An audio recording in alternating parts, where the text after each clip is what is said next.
Welcome back to Lord Jesus, Squad Creative Podcast. This is episode 61. We got a special guest. Go ahead and introduce yourself. I'm Eve with the baby's booty. What's going on? We role reversal today, so you seek Paris. You already know what it is. Sweater over there say, Before we get started, though, we gotta go ahead and pay the bills. Caesar dealer. I sell Caesar. Oracal is my other big brand that is well known. I have all the colors of Oracal, 12-inch, 24-inch. I have my own branded decal called Galaxy. It's the competition to Oracal. I carry Oracal. Metamark, probably the best decal there is. Hands down, it's matte, but it's fantastic. I carry sublimation products. That's the future where we're growing right now is sublimation, and we have our own line of glitter for like tumblers, resin. So that's our other big one. Stardust glitter coats, the other big one we're growing right now is for online presence and in stores. The molds, the glitters, all the sublimation products. I mean, that stuff changes every day and adds new things. I mean, it's. So if somebody order, what's your turnaround time typically for an order? Typically within 24 hours.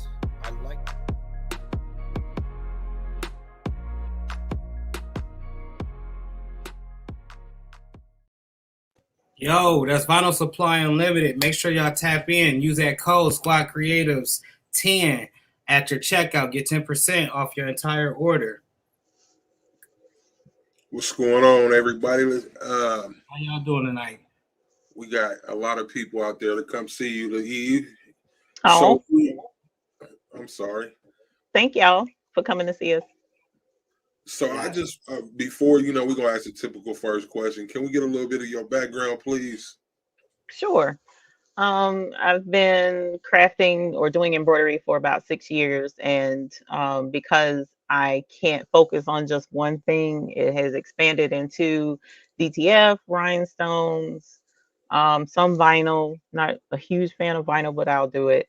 And sublimation, actually. So what I found early on in the game was that I bought this embroidery machine. It was a single needle small home machine, and I couldn't find anyone to help me learn how to use it. Mm-hmm. So when I went out and searched on YouTube and looked up blogs and things of that nature to try and piece information together to actually learn how to use it, at an affordable cost. And then I said, you know what, this information doesn't need to be, locked up. Let's make it known so that other folks can learn how to do embroidery as well. And that's pretty much how the YouTube thing started. So that journey was 5 years ago, right? For YouTube, yes, that is correct. So like when you figured out your machine, what was the first thing you made with that machine? I'm just curious. The first thing I tried to do was a washcloth, and I had a cousin who was an AKA. So I was like, for whatever reason, I had a green washcloth. So I was like, well, I'll try and put a pink AKA on it. Mm-hmm. And I didn't know that you needed stabilizer. I didn't know anything about how to hoop. I knew how to thread the machine because I know how to sew. I've been sewing for many years.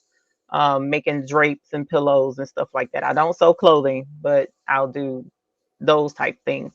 Mm-hmm. And man, that thing turned out so tragic. I stuck that machine right back in the box, shoved it right back in the closet, and left it there for 6 months until my husband fussed about it. And then I pulled it back out and was like, okay, we need to learn how to use this thing. So yeah. Wow. So that's dope. Like, I mean, you told me off camera that your husband doesn't craft, but it's dope that he supports you. Oh, yeah. I noticed, like, I'm just going back and doing some research. You've grown, watching the growth and how much more stuff is coming into the room. How does hubby feel about that? For the most part, he's okay. It's just, when pockets are light, he's like, okay, you're not getting anything else, and trying to cram all of this stuff in here. So in my previous residence, because I moved like 18 months ago, In my previous residence, I had a garage, a single car garage on my property. So that's where my warehouse and studio was. So I had room for all of that stuff. But moving here, the space is a little more interesting. It's not that I have less space because I have a basement here. I didn't have a basement before. So I'm able to store things in other rooms, but my main workspace is getting a little bit crowded. But he's always been very supportive. Um, his only gripe through the years was I would come up with a business idea and not stick with it. So this time I was like, look, I could probably make a business out of doing embroidery. And he was like, I'll support you if you stick with it.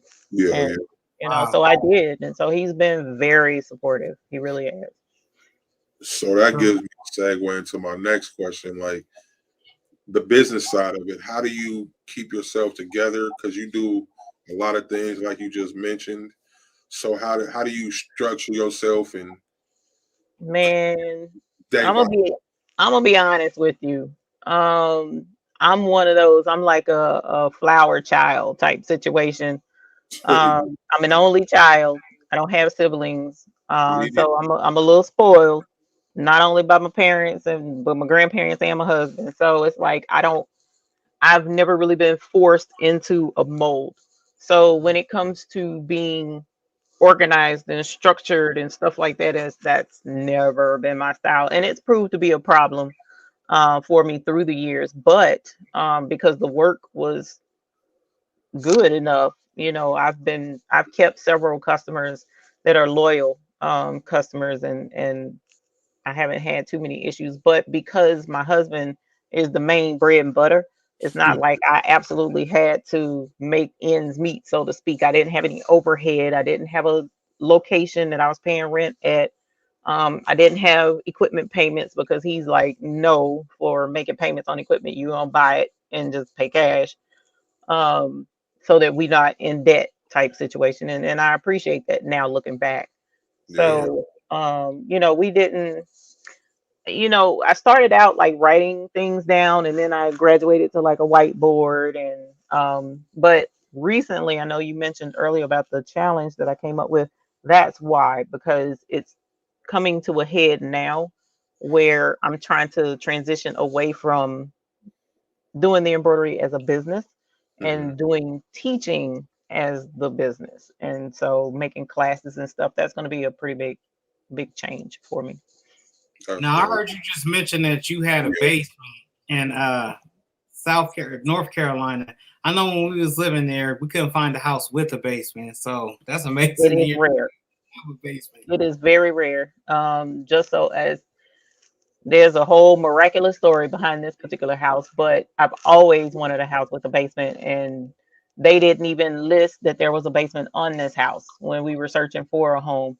And so when I came and walked the property, and I was like, those look like basement windows. And the lady who owned the house, she was like, yeah, it's a basement. I'm like, oh my, so it's like a half basement. It's not like a full one, but I can still get to it from inside the house, which is really good because my detached garage at the other house, I had to go out in the rain and the snow, at night, late and stuff in the hood, West Side, in Charlotte, to get to the studio and come back, so it's a lot of positives. Moving, I miss a lot, but I'm very happy where I am.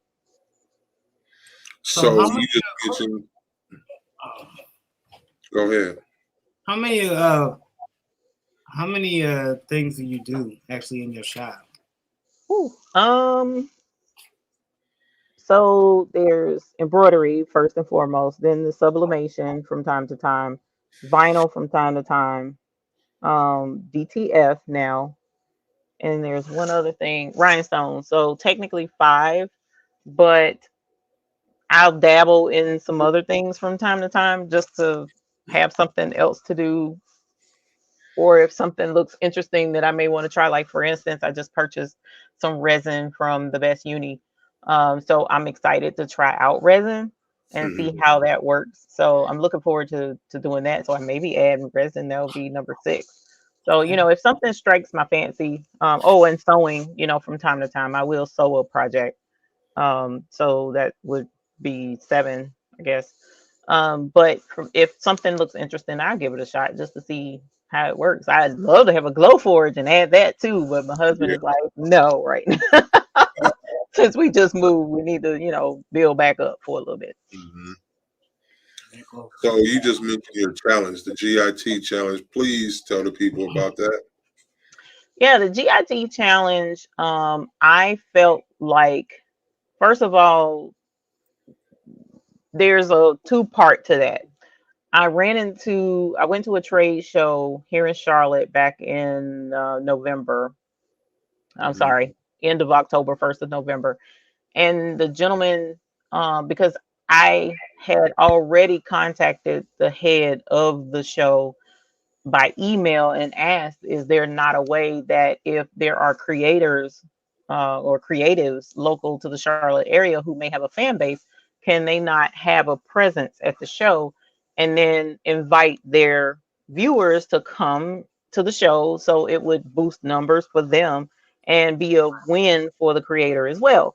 That was my spin on it. I probably didn't word it properly or what have you because I never heard anything back. So while I was at the show, I was talking to a group of folks who came to the show and also meet with me. And a lady walks up and she was like, "Hi, I just want to know, how are you enjoying the show?" And we was like, I hadn't been downstairs yet, but they were like, telling her how they felt. But before she walked away, I said, "Well, excuse me, are you with the show?" She said, "Yes, I'm, part of the MBM show, but it's now the Graphics Pro Expo." And I said, "Well, I sent an email and this is what I was asking for." And she was like, "Hold on 1 minute. I know exactly who you need to talk to." And she picked up the phone, she called somebody, and she said, "I'll be right back." And I was like, "Oh, well, so much for that." Well, she was back in like, 45 seconds with this guy. She was like, "Here, I want you to meet this person." And comes to find out, he was over what's called the Start Here Academy Mhm. in that is a part of the Graphics Pro Expo.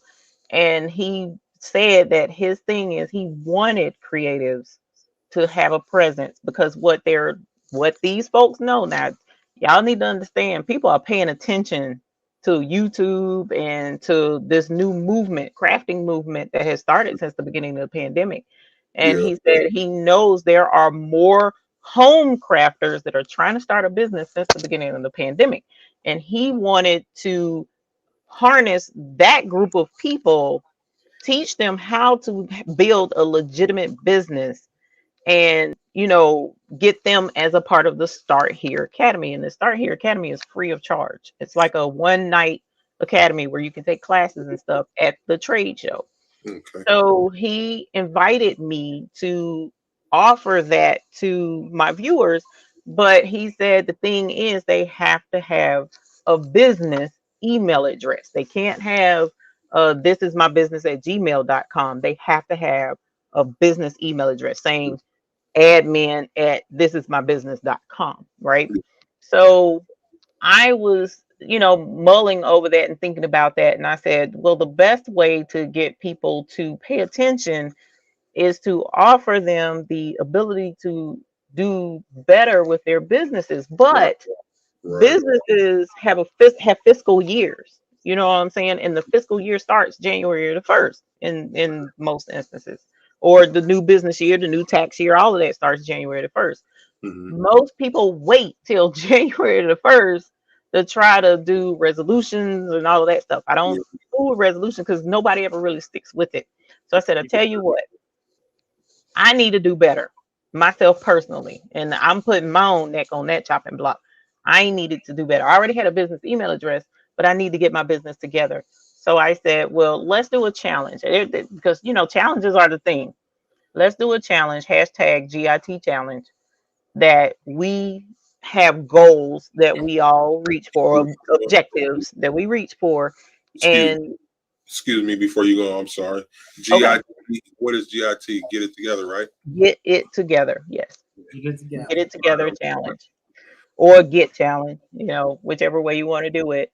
And that way the first objective was get a business email address. Well, no, actually the first objective was get a planner, so that we can have something to write schedules and keep notes. somewhere where everything goes in one place, because we've come to rely on this so much that Yeah. a lot of times people fail. So have both, but get a physical something to write down on, and then get you a business email address. And then the next objective was to put on your calendar the Start Here Academy. And I let folks know, okay, well, the Start Here Academy is going to be in September in Charlotte. So you have now, what's that, 10 months to plan to travel to Charlotte to come to the Get Here Academy. I mean, Start Here Academy, rather, and learn business techniques, meet business suppliers. See, a trade show is where some may not know. I know you guys are aware of it, but the trade show, you go and you have all these vendors that are set up. So if you're in the sublimation, Epson may have a booth there. If you're in the Rhinestone world usually has a booth at the show every year. They didn't this year because it was such a small turnout, but they usually have one. DTG printers out the wazoo are there. Gildan has a booth there. Local t-shirt vendors have a booth there. So it's like embroidery machine companies have booths there. Happy was there, which is Tex-Mac. That's a large, they do multi-head embroidery machines. So you get to see all of this equipment and all of this stuff and meet all of these vendors and rub elbows with these people who want your business as a business person. So the Start Here Academy will actually put you, part of the perk of the Start Here Academy is you have a private time as a business owner to meet with some of these vendors. That's So dope. the public, it's not even open to the public yet. You get to go on the floor and deal with these folks face to face. And they also have other businesses there that are vying for your business as a business owner. So they invited me to speak at the event. I hadn't really told too many people that because of course we're working out details, but he assured me that I'll be speaking there, but we'll see how that goes. But I told them to put that on their calendars because not only would I like to meet folks, you know what I'm saying? I would love to meet you and Mike, you know what I'm saying? That would Yeah. be phenomenal. And a lot of the other folks who we see in the chat on a regular basis, I would love to meet everyone, but not just that. If you are trying to get a business established, why not talk to the folks who know what they're doing to help you get your business up off the ground in the appropriate way? So Yeah. that's the whole point. That was the other one of the most recent objectives, but the last recent objective is set goals. Because I'm not good at setting goals either. I've never set goals, that I'm aware of. So it's like, do a short goal, a mid-range goal, and a long-term goal. Put it in your planner, and that way you'll have something to work towards. So this week coming, we'll have another objective that people can reach towards. But that's the GIT challenge, to get it together before January the 1st. Awesome. So with that, the academy, is that just strictly out of North Carolina or is that nationwide? This time it's going to be in Charlotte this year. Last year, I believe they had it in Denver, Colorado. So this year, 2022 is going to be in Charlotte only. Yeah, I was wondering if they just moved around. That sounds I'm not sure. I know they had Stan Banks at the one last year. He was, kind of like a headliner there. So Charlotte, I'll be one of the people to speak here. That's dope. You brought the numbers out tonight, Eve. I mean, I did. Yeah, they did. got a lot of people in here. Well, we look. I told them to come in and ask Team Cricut or Team Silhouette. Yeah, hey, Cameo Gang. I've been trying to be good. Look, Cameo Gang. Trying to be good. Nah, we gotta start something. We gotta start this feud off right. Thank you, Marilyn. How y'all doing tonight? Mary War's out. We're gonna need that Team Cameo, Team Cricut in the comments. Yeah. Drop that in the chat. Which one are you, Team Cricut or Team Cameo? I want to know. Go ahead. Start dropping comments. Which side are you on? And I'm gonna just be quiet because I'll be getting every time. Turkey, or are you for Cameo? Who we rocking with?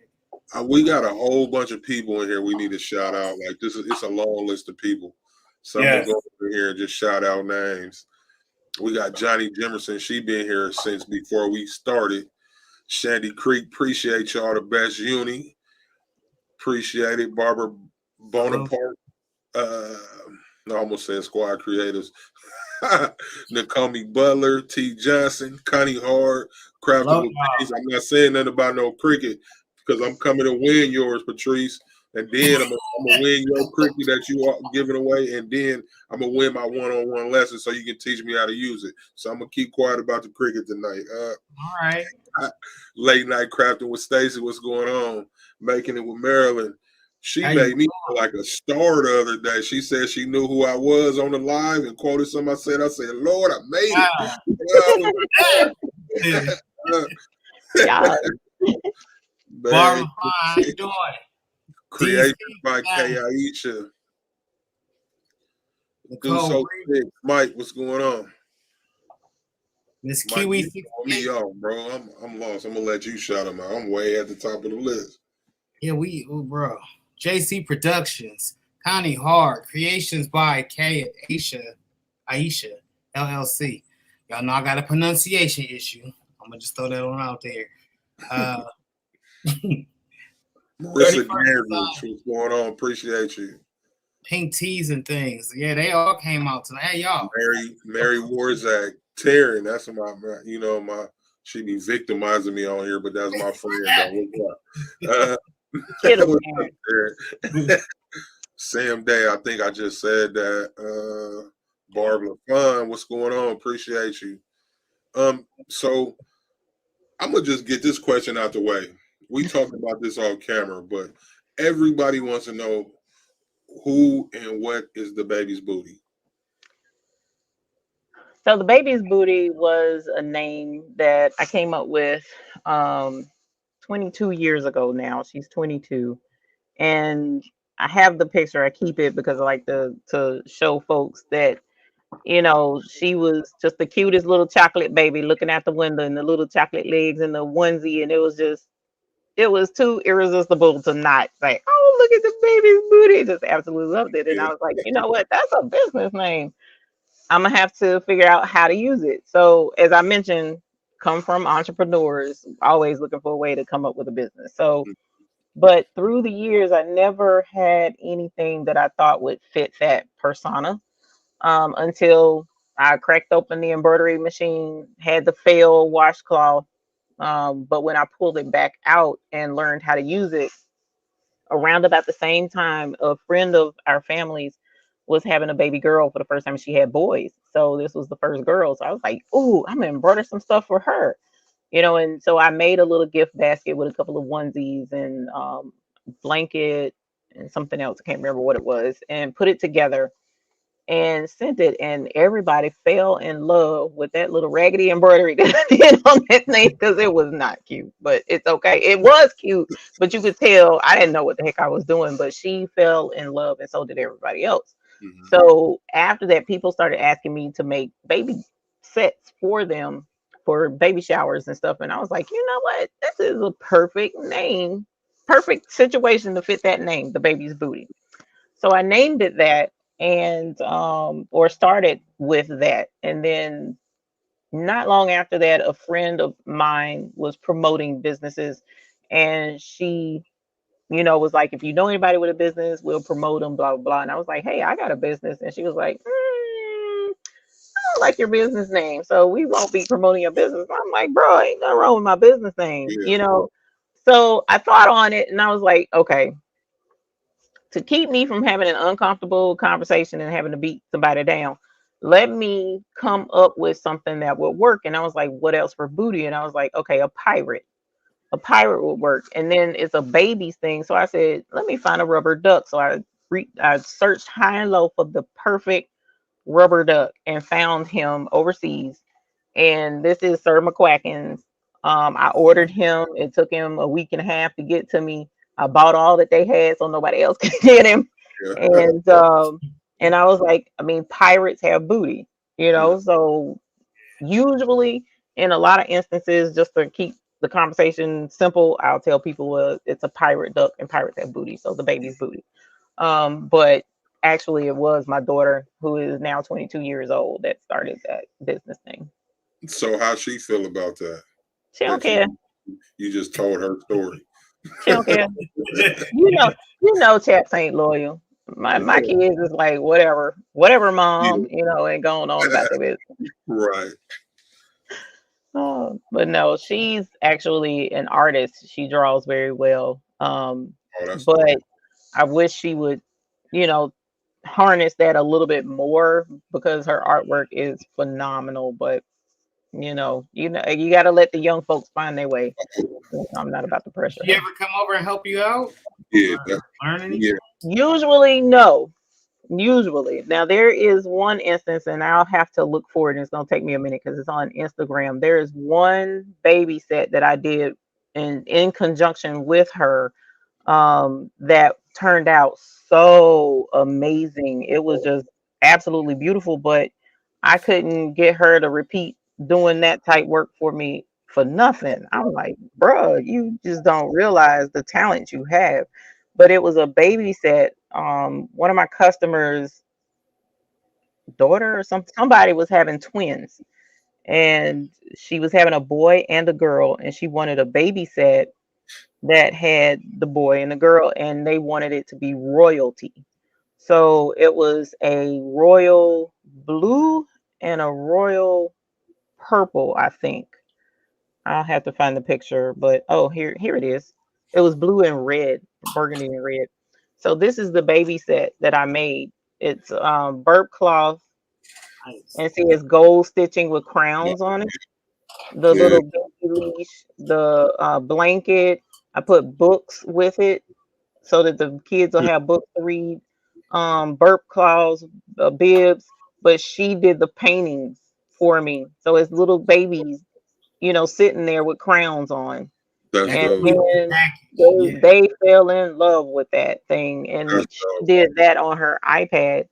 And I've been trying to get her to do stuff, but she won't do it. She's a knucklehead. So They come around. she'll love me. But yeah, that was about the only time. And then at one point, was going through some stuff not that long ago, a couple of years ago, and she tried to help out a little bit and learned a little bit of stuff. But for the most part, she's hands off. All Yeah. of them hands off, actually. Let me shout out a couple more of these people before we get to a question because I missed some people. Nicole Freisen, Our Children Matter. What's up, y'all? How you doing tonight? Cambridge, I think I said you before. And did I miss anybody else? T-shirt man Los, what's going on? He said, "What's up, squad? Y'all got the baby's booty up in here. Mike, see you, my G. Good looking. Salute, much appreciated. Hey, everybody be up in it wearing his shirt, huh? Yeah. I should have worn mine. I got one too. Everybody got one, man. Los, you the man. I got to talk to you about marketing, brother. Yes, sir. Right. Barb LaFon said, "Hi, Mary used to live in a house like that. When we moved to this place in 2000, first thing my husband and I did was finish off the basement, which is great when the kids and G kids are here. Mm-hmm. These teas Right and now, mine is just storage at the moment, but yeah. See, like it's weird to me. Like where I live now, they don't really have basements, but in Seattle, where I'm from, everywhere was a basement. I thought that was like the norm. right. It's weird, like to see places without them. It's rare to find them down there. So, These teas and things is in the building. What's going on? Appreciate you.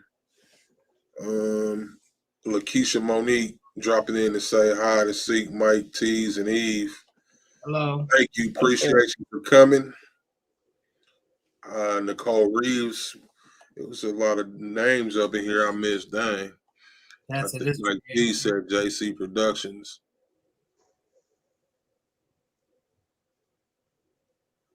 I'm sorry. Yeah, he had a question. Yeah. Yeah.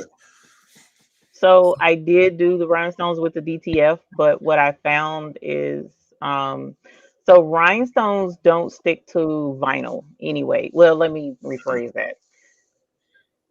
Rhinestones will stick temporarily to vinyl. It won't last. As a matter of fact, I made the cutest shirt I thought ever was a gear shift with, the first, second, third reverse in rhinestones on the black circle. And thought that was cute. Wore it. It wore just fine. Got home, put that joker in the washing machine. All them stones came off in the washing machine. Yeah, that's dope. So they will not stick and stay stuck to, well, they won't stay stuck to vinyl. So I assumed that the same thing would be the case with DTF because sometimes DTF can have like that plasticky feel. Hmm. But I wanted to try it anyway. So I should have brought my print shirt and showed it to you, That but print shirt is dope. yeah, that print shirt turned out real nice. I just watched Extreme that video. Dreams actually helped make that for me. So, Mhm. but I did make one, but it didn't stick. The stones started coming off. So I kind of figured that was going to happen anyway, so I wasn't super worried about it. But my thought process, I had two other theories. The first was maybe do rasterization with the DTF. You know how it has holes in it, so that the ink can stretch properly. So that exposes enough of the shirt, I think, to allow the stones to stick. Haven't tried that yet. But the other theory was using glitter vinyl because rhinestones will stick to glitter vinyl. And boy, I tell you, that was actually, in my opinion, the best option because That was what dope. happens is the rhinestones are there and they look good, but because the glitter is behind it, it kind of like really throws that Mhm. bling factor out there at you. So I Mhm. put it on purple vinyl and it turned out real nice. That's her. I just watched that video today. That was dope. That was Yeah, that dope. shirt, that's Uh, my favorite shirt to date. yeah, that came out really How nice. long does it take for you to create something like that though, with the different like that prints? Because I've seen the prints as well, and I'm like that's really detailed. How long does something? Um, well, the print himself, his image himself was fairly straightforward, honestly, because DTF is so easy to do. It doesn't make any kind of sense. As long as you have a high resolution enough photograph, you can print any picture you want. So what I did was I took his picture, cropped out the background, and printed just him in DTF. But I sent the picture to Extreme Dreams and asked him to do the cutout with the purple squares in the background and put He's the rhinestones over it for me. he, And he did. shout out Extreme Dreams, man. That dude is vicious with the rhinestones. Sir, yes, sir.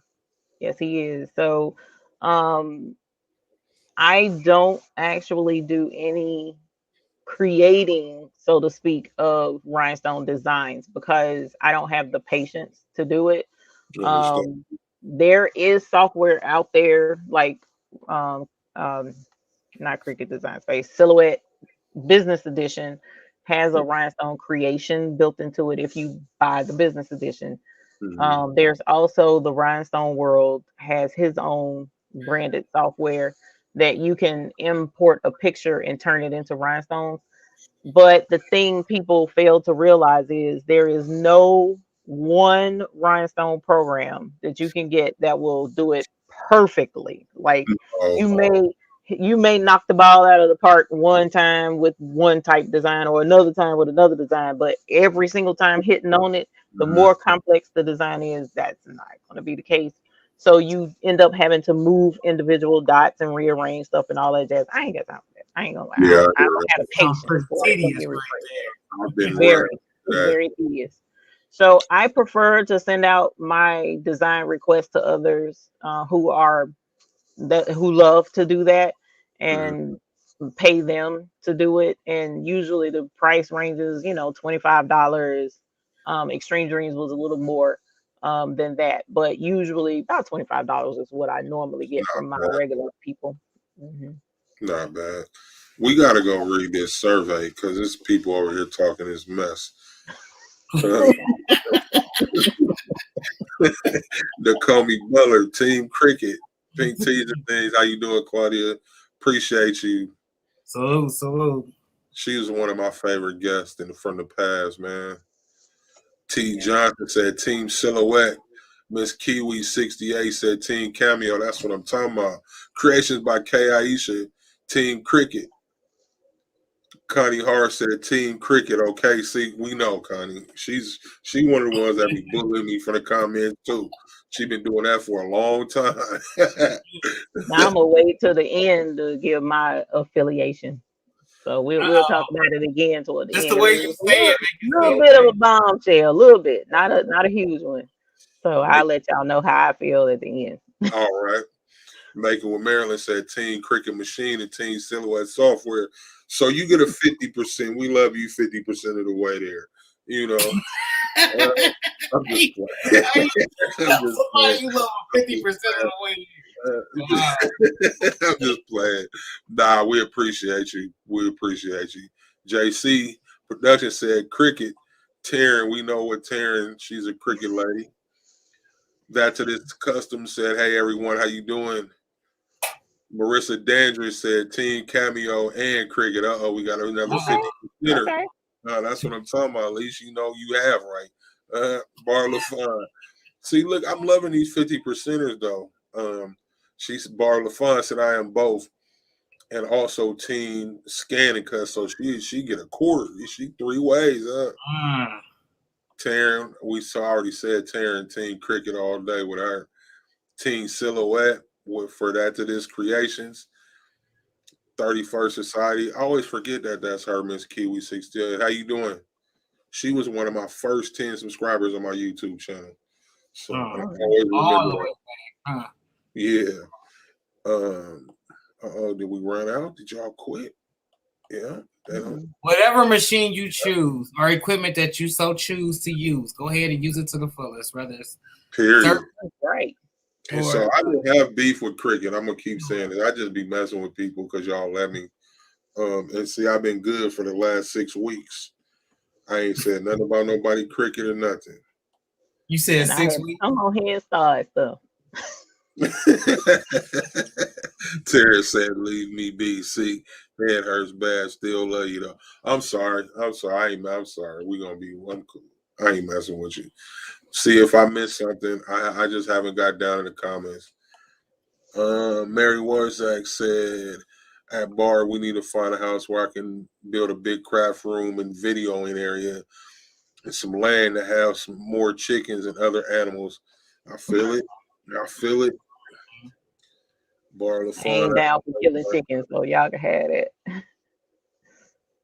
I'll eat it, but I'm not doing it. I'm not gonna be the one. Yeah. Just go out and catch my dinner, Right. Bar, that's a great background of how you came in with your business name, Eve. It is. Thank you. It is. It definitely. Thank you. JC said I asked this question before, but the chat has been moving pretty quickly. So I asked again, you did Rhinestones with DTF? Oh, we already discussed that. We already got to that. Mm-hmm. Making with Marilyn say, yes, I love hearing the background of the baby's booty's name. Hello at this and that Creations. Johnny Jimmer said, you babies. I'm not sure who she was talking to. Our Children Matter says, yo, you guys, I have the best guest.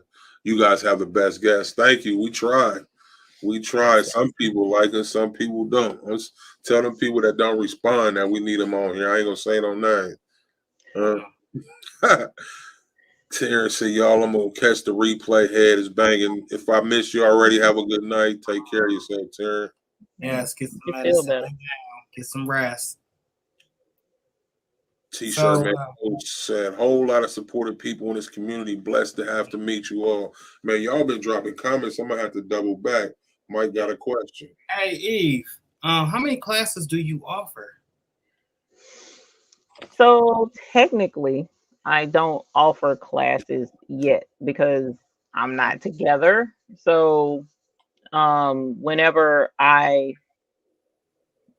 it depends. So Rhinestones I do offer periodically because I absolutely love Rhinestones, and there's this thing out there, or it's starting to go away, where people didn't realize if you had a Cricut, you could do rhinestones. So they thought you had to have a silhouette or something like that in order to do stones, and that's not the case. So I was doing a class for Cricut users um, to learn rhinestones, and then there's also an embroidery software program that I'm a reseller for. I have classes on that, or have taught classes on that. So from time to time, I'll do those. But as far as, classes on a regular basis, or one-on-one type classes, I was trying. Part of me wants to do them, but part of me doesn't. So it's like I do have one student definitely that I'm teaching embroidery machine basics and whatnot for, a 6-week class for him. And then I got a request today for another class. I don't know that I'm gonna do it or not, but I prefer to teach in mass more so than one-on-one. I don't know how to explain it. Now I did have one person fly me to them to teach them in person, and I did do that, but that was 4 years ago now, I think, and had an absolute ball doing that. So but COVID is going to keep me from doing that right Shit. now, Right, you man. know. So but I'll do classes from time to time. Mary said, "Love your tutorials, Eve. I watched so many of your videos Thank to you. learn my first embroidery machine." Johnny Jimerson said her classes are great. She is a good teacher. You Thank can you. tell that just by watching her lives, like very articulate and everything. Well, I learned a long time ago that I had a specific way of learning that, well, it actually started with the geriatric crowd, is who really got me into teaching embroidery, because I used to teach a class for geriatrics, or old folks, so to speak. I love them. It's just something about they're just so loving, and they take their time, and I like to be patient with them. So I was doing computer classes for them years ago, but fast forward to now, I was in a group, and an elderly lady, she said she was like 76, and she had the embroidery machine, and she couldn't use the software because it was something she wanted to make. She needed the software to make it. And I was like trying to explain it, typing it, and she couldn't get it. And I said, okay, well, let me call you and we'll talk about it. So I called her on the phone, and I was like, okay, so you open your software? Yeah. I said, okay, well, do you see where it says file up at the top? Yeah. I said, okay, well, you click this word in that. I don't see it. And I was like, okay, you see the word file? Yeah. Okay, come over 2, 3 words, and you see this word? Yeah. Okay, click that. But I don't see it. And I was like, oh my God, this isn't working. I need to be able to show you what I'm saying, and I don't know how to show you and then I said, I just make a video and do step by step that way. And so I would break it down, because like I said, I'm not a slow learner, but I appreciate elaboration. And the way I learn is I'd like to know why. So if you're telling me you can't do this that way, I want to know why. Why can't I do it? And if you explain that, oh, okay, and I retain it better. So I put logic.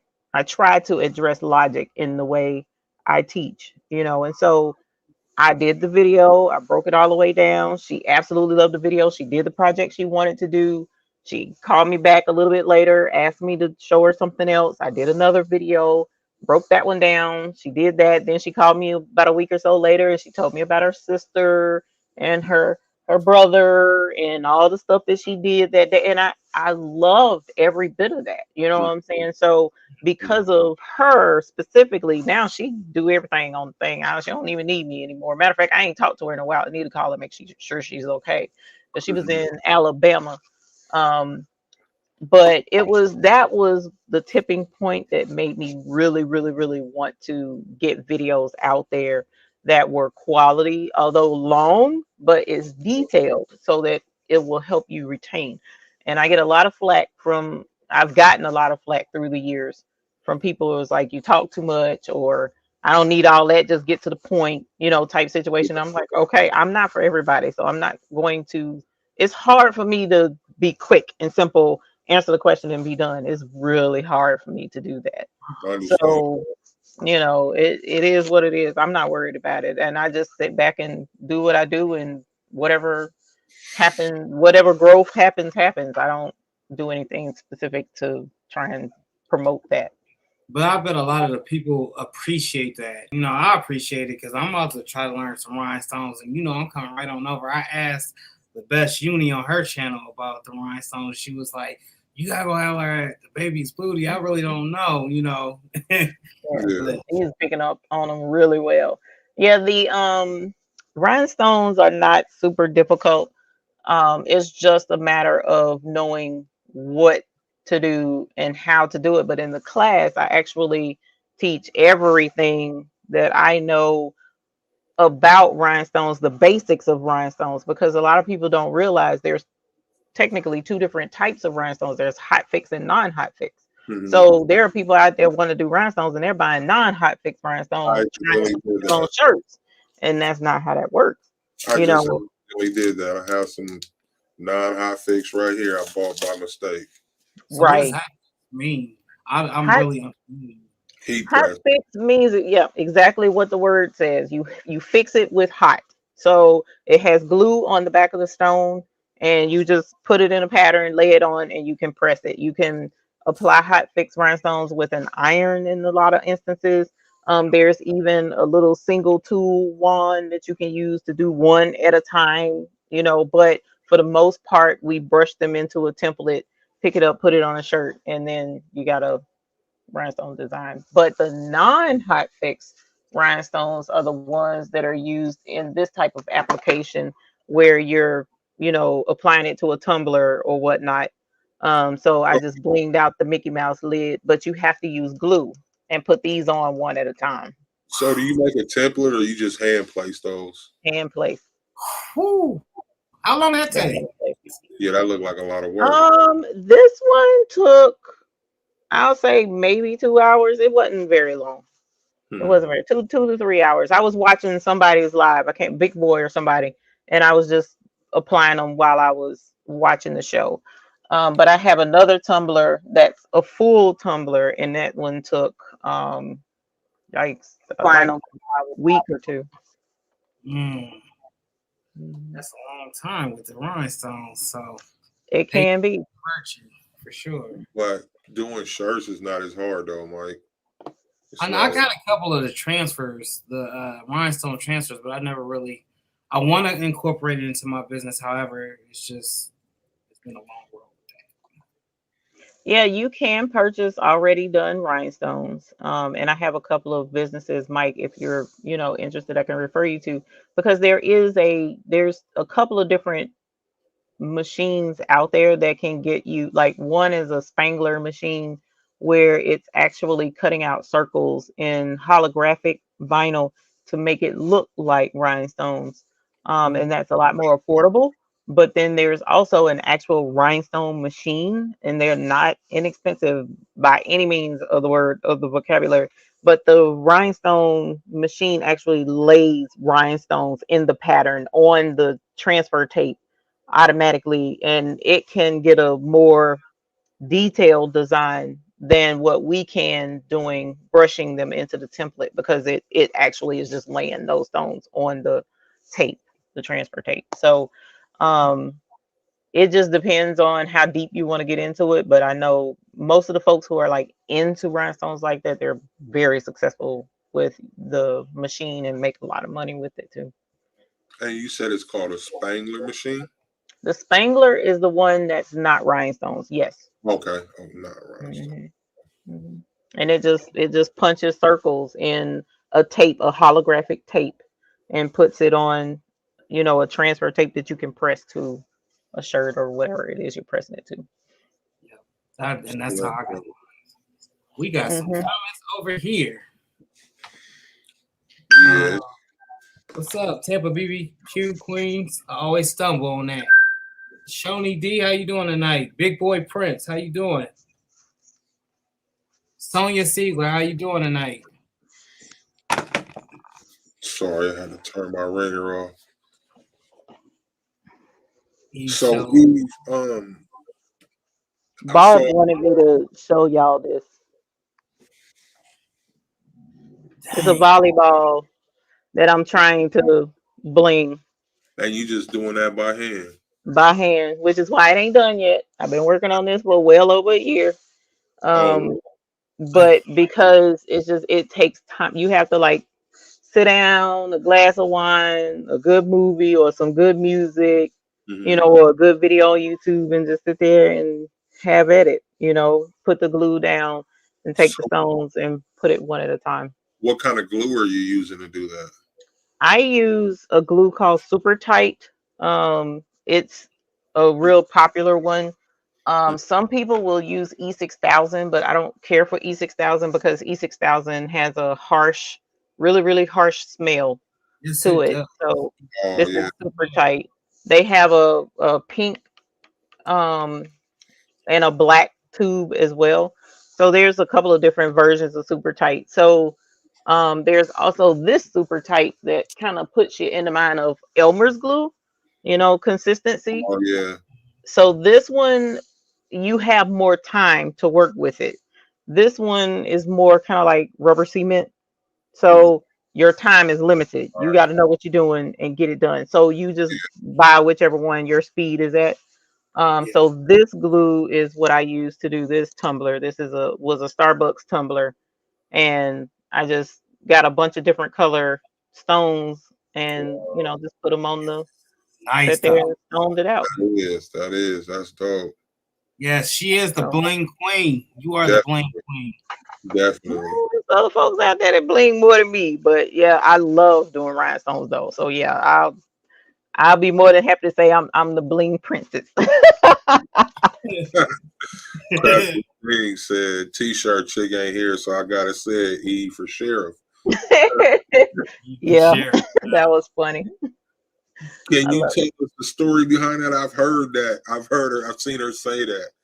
So she was in a bind with some DTF transfers and something wasn't working out for her at all, actually.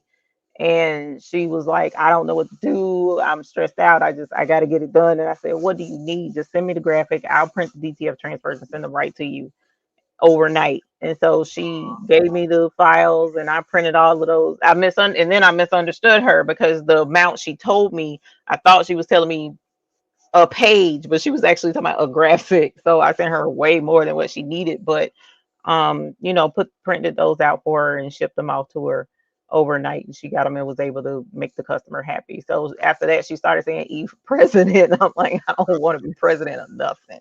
So how about we go with sheriff? So ever since then, she was like, E. I said, because I love me some cowboy boots and my cowboy hat. Now I'll wear me a cowboy hat. So I said, we'll do sheriff.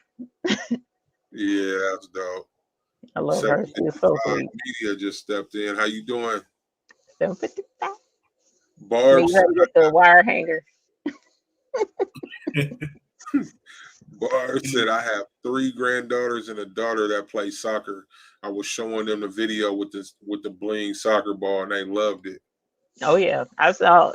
Man, it's some ladies out here that are bling basketball and have the actual. Like I saw a Lakers one. She had the Lakers logo on it. Man, Really? I am not the bling queen by any stretch of the imagination. It's a lot of folks out here who take their time and bling out some stuff. You hear me? So if you finish that ball, what would you sell that for? Yeah, that's dude.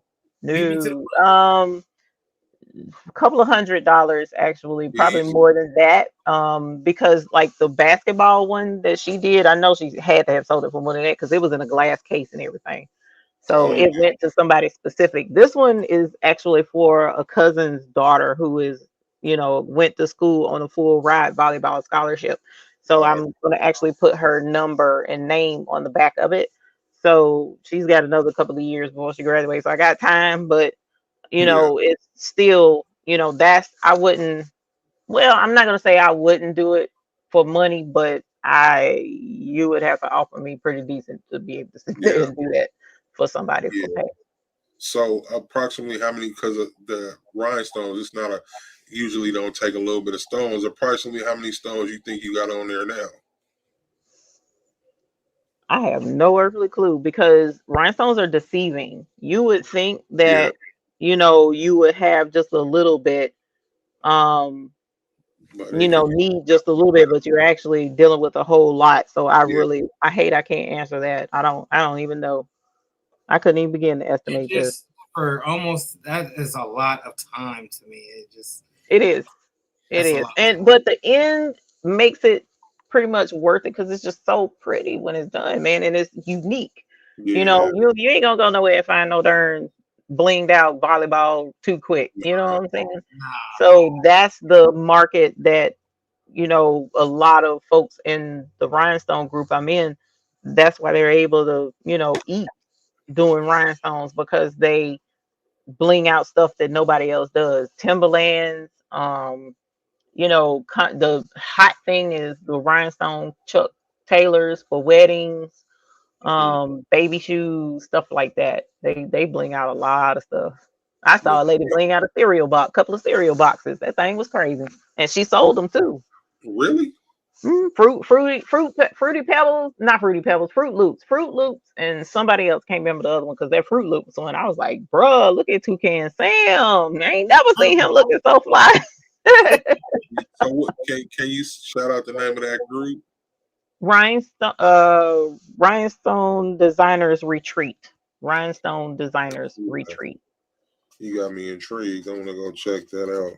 Oh yeah, Rhinestone Designers Retreat. If I can find the picture of the cereal box, I'll show you. how you doing? That was dope. What's your favorite size stones? SS10s. SS10. Well, for shirts, SS10s. For blinging stuff, 16, 20, because it's bigger, you can cover more space faster. Yeah, definitely. So doing SS10s on something like that, I'd be there all year making that thing. Oh yeah. And 20 is the biggest size stone, right? I've seen up to SS30. Oh really? Yeah. See, now But you got to do stuff. What's that as size? far as buying them locally or what have you, usually SS 20 is the biggest, but here are your typical stone sizes. The bottom one, oh sorry, SS 40. This is the SS 40 down here. Oh yeah, that's hella big. And then the SS 10 is right here. So in comparison to size wise, that's a 10 and that's a 20, 30, sorry. So is there any instance where you would use a bigger stone on a shirt? Yeah, I mean, there's one designer that I get designs from, and he does design work for me. Like for instance, T-shirt man Los, I blinged out his good things come to those who hustle, and I had that particular designer do his logo for me. That designer likes to work with multiple size stones in one design because what happens is it will fill in spaces better. So he loves doing that, and I hate it. It drives me insane because you have to match up 3 different size templates. You know what I'm saying? Because you do your stoning by size. So I'll do the smallest stones first, and then I have to make sure I line it up just right the larger I go. So I think he had me up. He had me in SS10s, SS16s. And I think he even had me in some SS6s, if I'm not mistaken. So I had 3 different. I know I had 3 different size stones that I had to do for that logo. It was worth it. Well worth it because the look on his face when he seen that shirt was priceless. But it was a pain in the butt to do that shirt. I like to see that, Los. Let me send a video or a picture.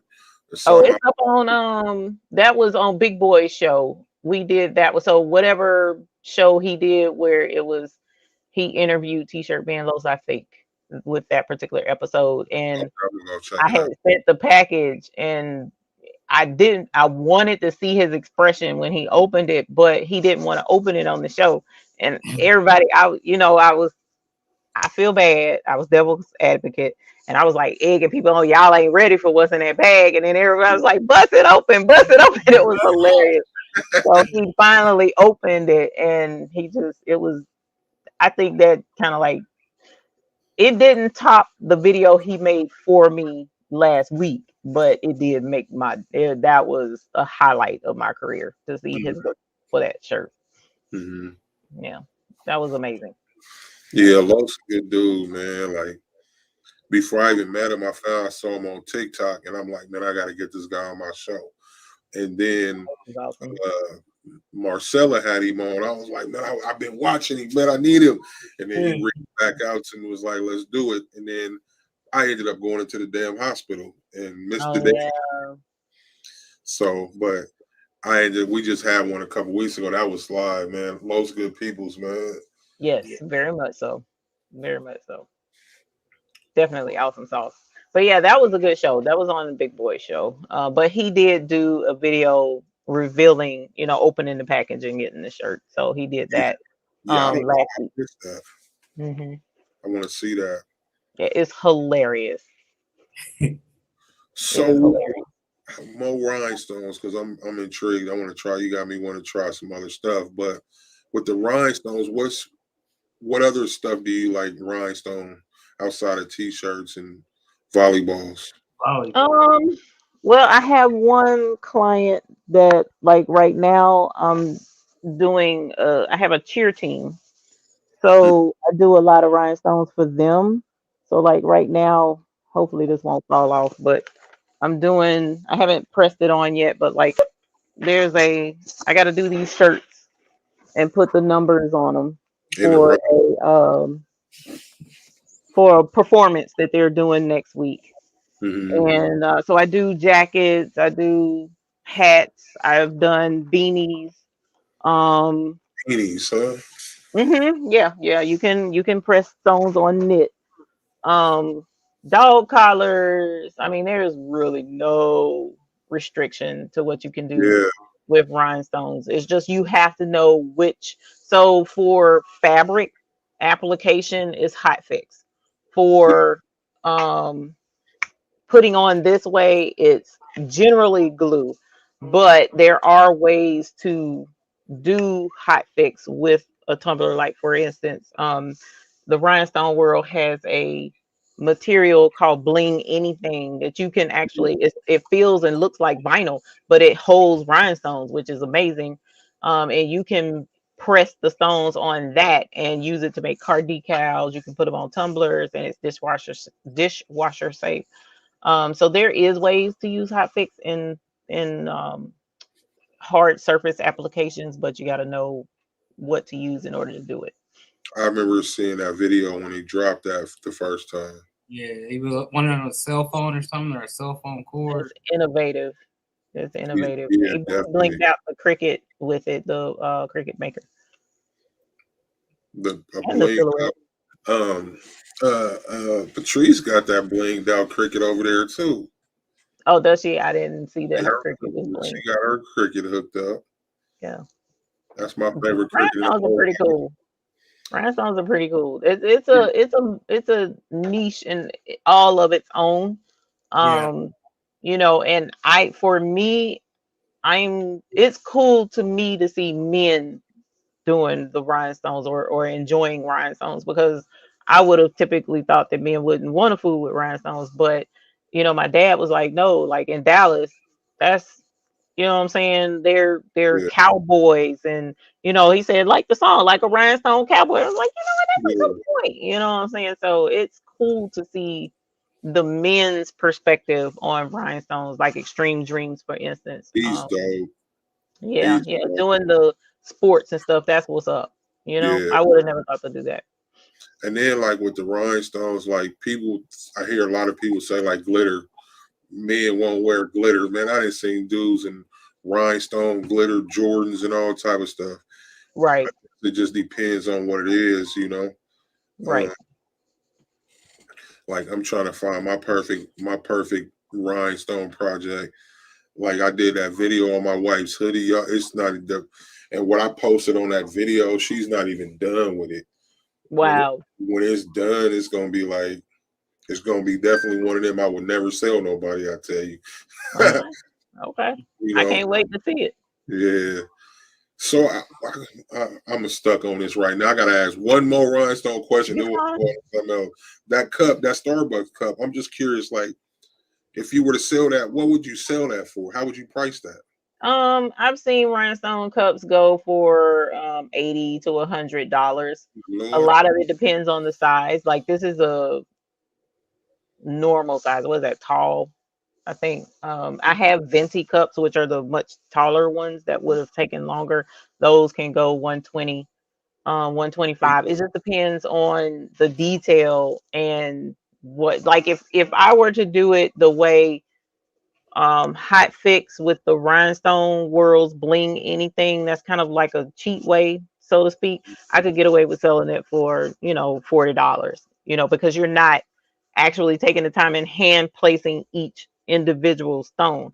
But with that one, and I'm using different colors, and for me, I don't like to use regular rhinestones because there are three on one's website. There's 3 levels, but there are technically 4 levels of rhinestones. So you have Korean, your basic Korean rhinestones that are not super blingy. They're rhinestones and they will bling, but it's just not super blingy. So now I'm giving you a little piece of the class. I don't want to tell you too much, but just like diamonds, you know how diamonds have facets, the flat surfaces on a diamond, or the more facets, the blingier it is.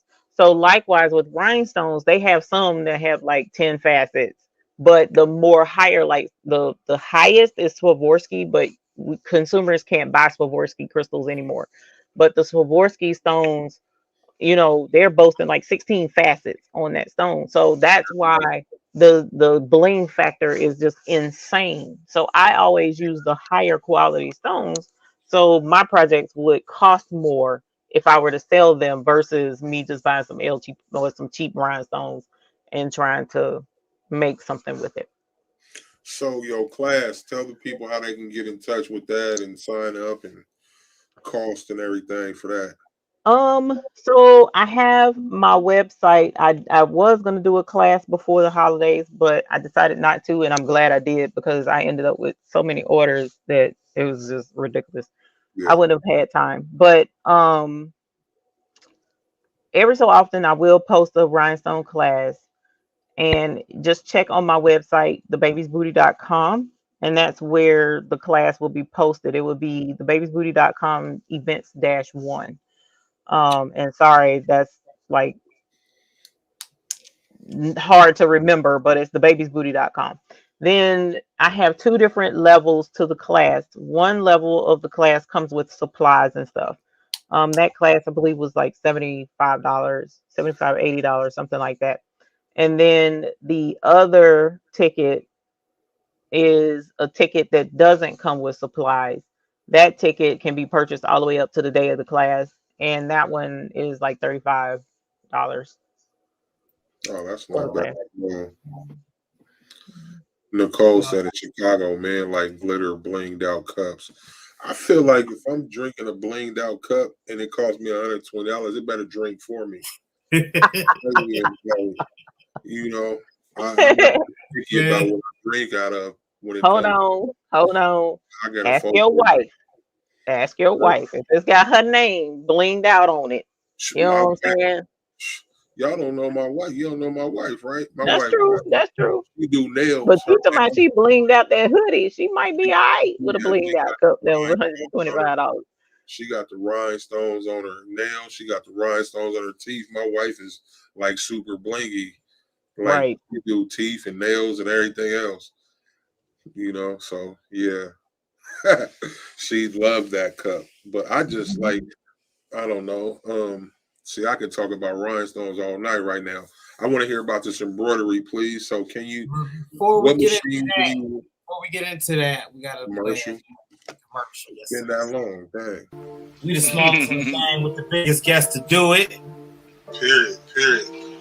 Before we get started, man, I got to shout out. We got a sponsor, Vinyl Supply Unlimited, authorized Caesar dealer, the only Metamark. They sell the only Metamark decal vinyl in the country. Get with Vinyl Supply Unlimited, put in Squad Creative. 10, you get a 10% discount off your order. Free shipping over $50. Once again, head on over to vinylsupplyunlimited.com for all your crafting needs.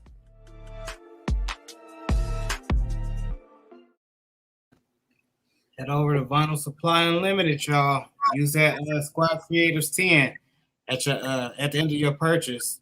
Anything over $50, you get free shipping. Tap in. So,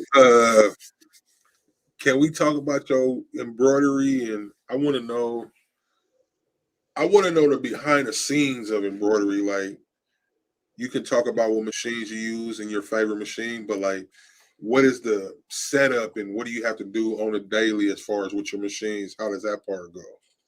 Any main? So embroidery machines are not hard to maintain at all. As opposed to, like, for instance, DTF, where you gotta run maintenance every day, shaking cartridges and all that jazz. Well, with the embroidery machine, the most important thing is to try and keep it as dust free as possible, especially in the internals of it, and oil it. So both machines require at least a drop of oil a day, down where, I don't know how familiar you guys are with sewing machines and stuff, but an embroidery machine is basically a sewing machine. It just has an arm that moves, the frame and the fabric for you, but it's a sewing machine. Yeah. So down where the bobbin goes, a drop of oil definitely every day. Now, the home machines, single needle machines, the brother brand of embroidery machines are commercial type machines. The multi-needle ones are commercial machines. So they dissuade you from oiling anything other than that one drop of oil. And even with the home machines, they dissuade you from oiling it at all. I don't agree, because I have a guy that comes and does regular maintenance on my machines, and he oils them. So I've seen how he does it, so I try and keep that up. But the industrial machine, which the red line is 15 needles, and it is an industrial embroidery machine. And with that machine, there's a lot of places it needs to be oiled. But the more you use the machine, the more you need to oil it and make sure it's clean and stuff like that. So industrial is different from commercial in a lot of different ways. The first way is you get double your hoops. So the embroidery hoops, which is what holds your embroidery project, whatever it is, you get two. So for instance, when I was working on my varsity jackets, one was stitching and I was getting the other one ready and put in the hoop, so that as soon as that one's done, I take it off and put the next one on, and I can just keep going just like that, because that's the whole point of it being industrial. It's a faster machine, a more powerful machine, and it has the attachments that you need to run a legit, like, warehouse business, sweatshops. This is what you'll find. You generally won't find that little commercial machine. Right. So your threads and stuff, you have to buy bigger spools for the larger machines. You don't have to, but you can. The smaller home machines, just get your little basic spools. But it's not difficult. It really isn't. You just have to know what stabilizers, to use, needles to use, and get your designs over there. So when your machine is sewing, like, do you have to really pay attention, or is it something you can just go off and do something else while it runs?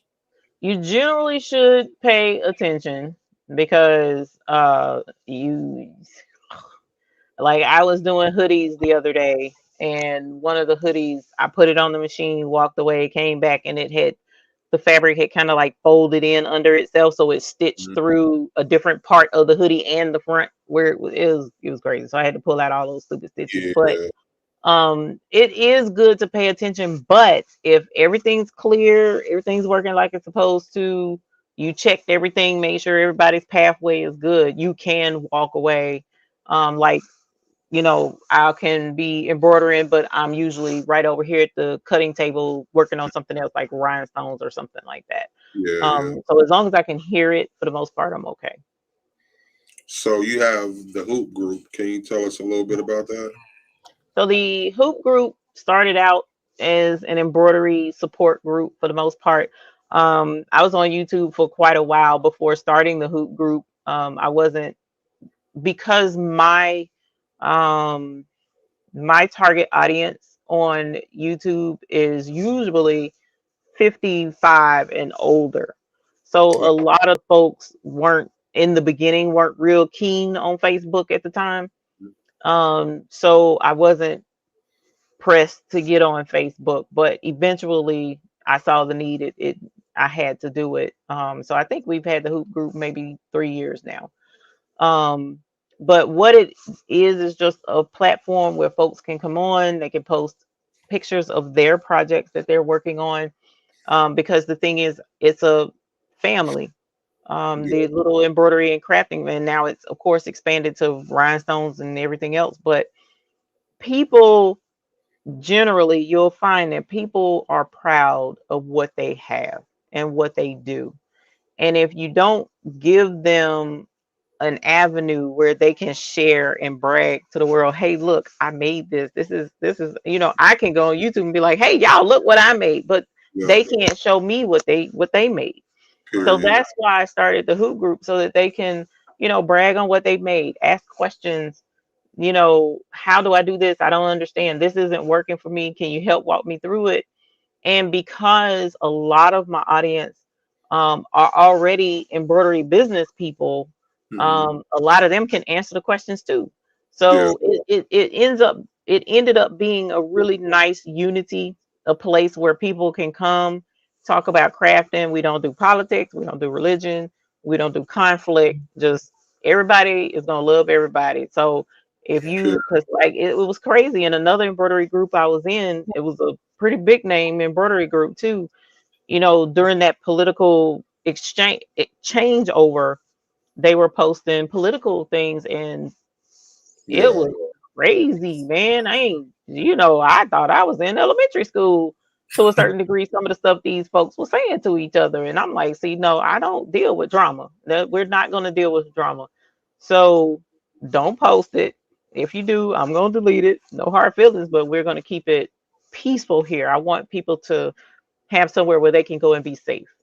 And so that's where the hoop group came from, and it's filled with dynamic folks. It's not a super big group, but I love the fact that it's a intimate group, and that is something I really appreciate. That sounds like your premises of your group is the same as ours. Yeah. Squad creators group, same thing. No drama, man. Just come home and enjoy yourself. Exactly. I've heard you guys talk about it before, and yes, I'm total agreement, because I was kicked out of a pretty popular crafting group one time, and that thing was full of catty folks and all that. And I'm like, bro, this is supposed to be a group for me and people like me, and they were worse than the other groups that I was in. And I was like, okay, you know what? No, we're not doing this. So it don't bother me. It's crazy. Mm-hmm. You do a lot. You do the embroidery and you do rhinestone. So if it came down to orders, let's say we're doing orders, because I'm thinking from like when I'm at the store, do you choose a certain day or time to do your rhinestones and your embroidery, or do you do them just as the order comes?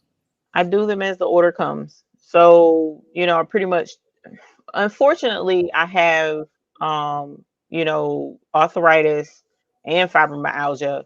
I have rheumatoid arthritis and fibromyalgia. So there are days where I can't get out the bed. So I can't afford to set a specific day, so to speak. So I just take it as it comes and how I feel. So if I'm feeling good, I'm gonna tackle it, and I'm gonna go until I can't go no more, but I should pace myself, but a lot of times I have a hard time telling people no. So like right now, this past few weeks, I've been overwhelmed with too many orders, but I had to thug them out. Imagine this is holiday season. And speaking of that, I want to thank you because I heard you say you had some deadlines for the day. I'm glad you still came and sat down with us. Oh yeah. Appreciate you. Oh yeah. I was looking forward to that. I was looking forward to this actually. So, but yeah, the working hard and not paying attention is how this happened.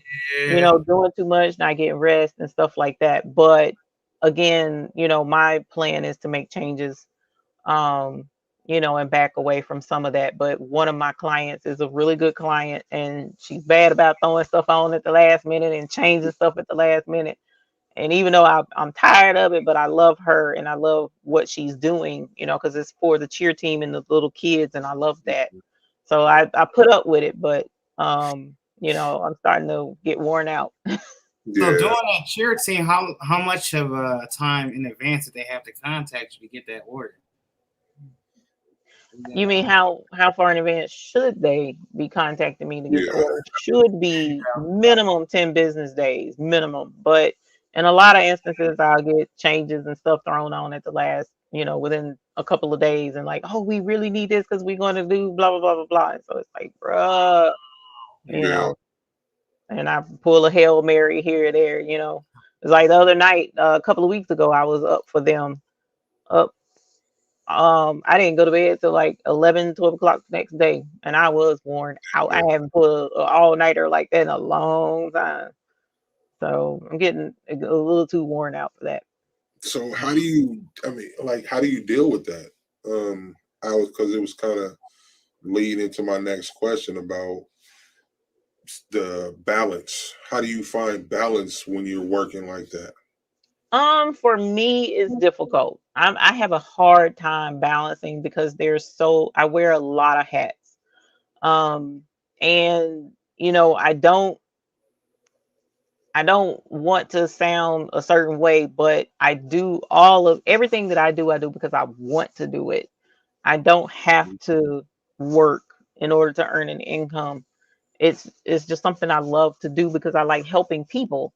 So unfortunately, that has crossed over into, well, I've established a business, so I'm expected to fulfill orders because I'm taking orders, so to speak. I don't know how to explain that, but I love what I do, so I don't mind doing it, and especially with certain causes that are near and dear to me. But I'm also a wife. I'm also, well, recently I was a mom, but my kids are grown and all of them done left the house, so it's just me and him now. But I also teach or do classes. So I film classes for a company for crafting on the side. I'm also, you know, making plans for, like I said, the event coming the next year. I've been to speaking events. I've been to teaching events. Running the group, filming videos for YouTube. I mean, it's just a lot that I do on a regular basis. So it is difficult for me to keep a balance, but that's the point of the GIT challenge, is for me to start weeding out the excess noise and start focusing on what I feel is more important for me, and that's going to be the teaching aspect of it. Right. Wow. So that it sounds like with all the stuff you do, that's going to be a hell of a transition, a hard transition. It will be.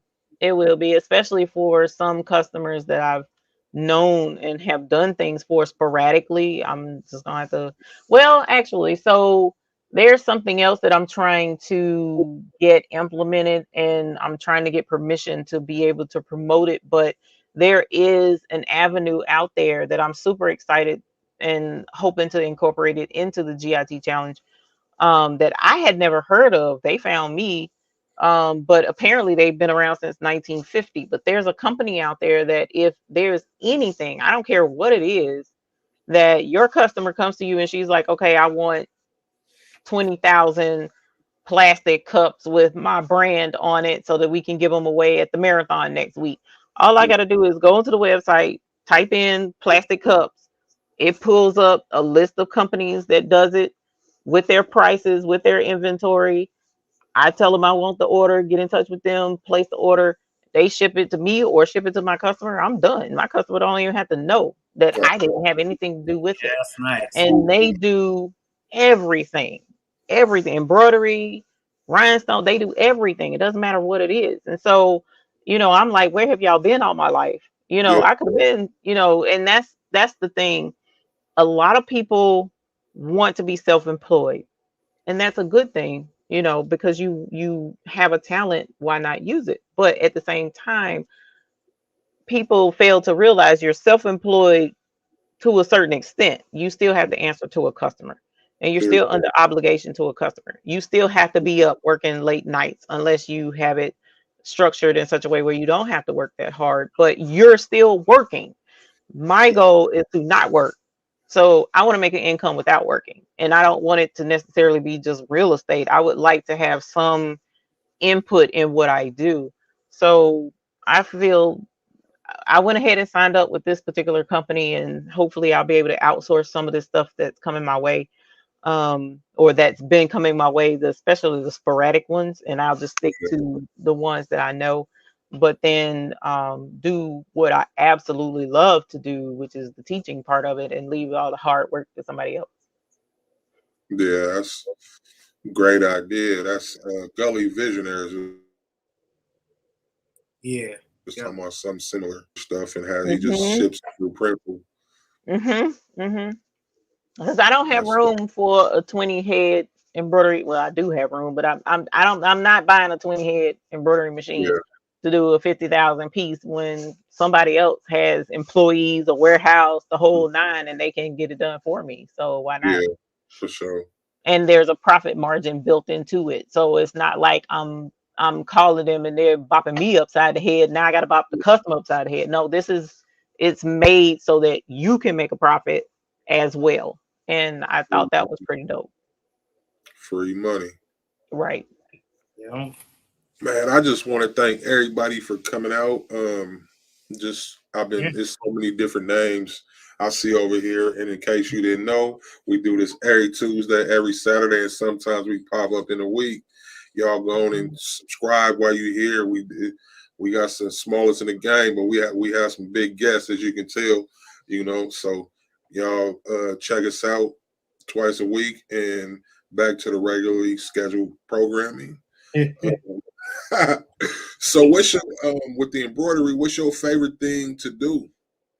I like making in the hoop projects with embroidery. So, just doing regular embroidery, my thing is, anybody can do that, but to make things that are useful that are done completely in the hoop is really cool. So, like I have, for instance, I've done teddy bear projects where this little guy, he was made, oh Lord, he's not gonna focus, but he was made entirely in the hoop, something really simple. I've even done projects that are a little more intensive. Let's see, this one, sorry, I guess I should have had all this stuff within arm's reach before I came on, but like a little notebook cover thing. This is all done in the hoop, and you just get little notebooks and stick it in there. Uh, You can create a custom designed hoop notebook cover. in the hoop, that's all the smaller stuff. Yeah. And Oh, that there's some bigger things. There are bigger things, How but big, how big is your hoop? it depends. So the industrial machine, Hmm. the biggest hoop that I have is this one. Is this hoop right here. And I want to say this is Oh, 19 by Jesus, 19 by something. yeah, yeah, yeah. See, when you say in the hoop, I'm picturing that's what I was 8 thinking by too. 8 or Something something. small. Yeah, Yeah. Right. Well, I can like I could design an in the hoop project for something this size, but a lot of them are more targeted towards like 5 by 7. yeah. The smallest machine, that the most common machine people have is a 4 by 4 embroidery machine. And Mhm. that is a small machine. So that's why a lot of these are just small projects, because I like to target them more so than the industrial machine folks, because there's very little support for the little guys. And so that's why for me, my focus has mainly been on the smaller embroidery machine. Mhm.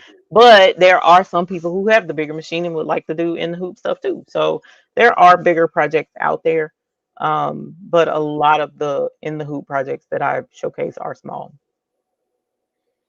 I saw that little bear. That was pretty cool. Yeah, him's cute. You know, you can do stuff like that.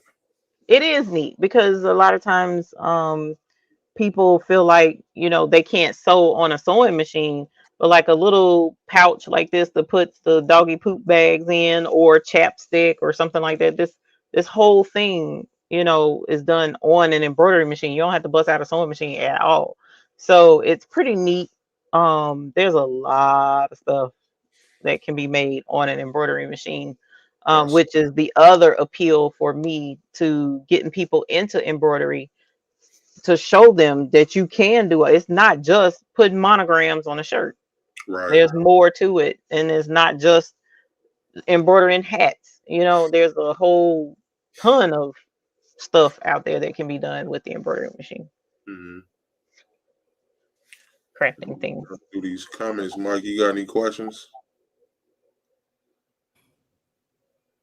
No, I have a she been question for Mike. everything, like you've been answering everything. Our Children Matter said this lady shares her knowledge with us so freely. And that's Definitely what try. it's about. 755 says she shared it out on Twitter. Appreciate you. Thank you so much. Thank you. Thank you. Thank you. Um, Mike, did you happen to get your package? I haven't been to my mom's house. That's where everything is shipped. he lived like a drug dealer. You're missing out, sir. No, I don't look like no daggone drug dealer. I'm just super. I was looking forward to ringing the bell with you. Oh, See the bell. That's I was gonna ask that. Tell us the story. What made you get into the bell? How'd you start that? And it's I'm spreading sorry, like Ann. fire. Yeah, it is. It is. That's a shocking, humbling experience actually, and I definitely thank Big Boy for that. But the bell, I really don't remember when it started. It's just I was doing live streams, and had a little audience come in. And the thing is, we spend a lot of money on our toys. We really do. And I think it started because I was telling people, name your embroidery machine, because that's your baby. You know, it's working for you. It's, you know, treat it nice, love on your machine. So name it. And so what I said is, every time you get a baby, we'll celebrate your baby. And it grew into ringing the bell to celebrate, because I was like, what else can I do? You know, I tried to do the applause thing on the, you know, how to make the applause sound, and it would act up. It wouldn't work. So you know what? I had a bell, a little cowbell set up, because I love cows. So I had a cowbell and I rang it, and it stuck. And I found the purple bell and was able to get labels for it and everything. And so I just made it where, you know, somebody asked could they have a bell, and it blossom from there. It's like, sure, you know, you become a member, we'll send out a bill, because of course I got to pay for the bill. So, Yeah. you know, least you could do is just be a member, even if it's just for 1 month, and I'll send the bill out to you. So, Big Boy was nice enough to have me on his show, and I sent him a bill, and he was getting a donation, and he rang the, because I rang the bell for super chats as well. And it took off from there. It was just, the people love to see him ring that bell, you know, because he rings it with enthusiasm. And I think a lot of it too pass is out with it. right. One time I thought I'm pretty sure that's what triggered his asthma attack. But Yeah. people like to see you acknowledge, especially donations, you know. Yeah. So there's the hue light thing, where some creators, some YouTubers, the lights will flash or do whatever whenever they do a super chat. So a lot of times people will donate just so that they can see you acknowledge what they've done for you. But mine, you know, goes a step forward further. If you get a new piece of equipment, you done spent thousands of dollars, we finna ring this bell for you, because that's no small feat. You know, even if it's $50, we're gonna ring the bell, because you've accomplished something in your crafting business, you know, that's significant. So that's where the bell comes in. That's pretty cool. Like when we were on Big Boy's show, They had him over there shaking like a scripper that night. I said, Yes, man, sir. Yes, sir. Yes, sir. man, it was crazy. They would not let him stop. I was scared for him. Right? Yeah, but he I does want to very well. apologize to you for not having a bell. I It's just all right. It's all right. Look, it works out. I didn't want Seek to be left out. I looked at the tracking and that dumb thing said Monday. I was so upset. I was like, I bailed it out specifically so that he would have it. And the mail kind of This channel slacking. here is not monetized though. So Right.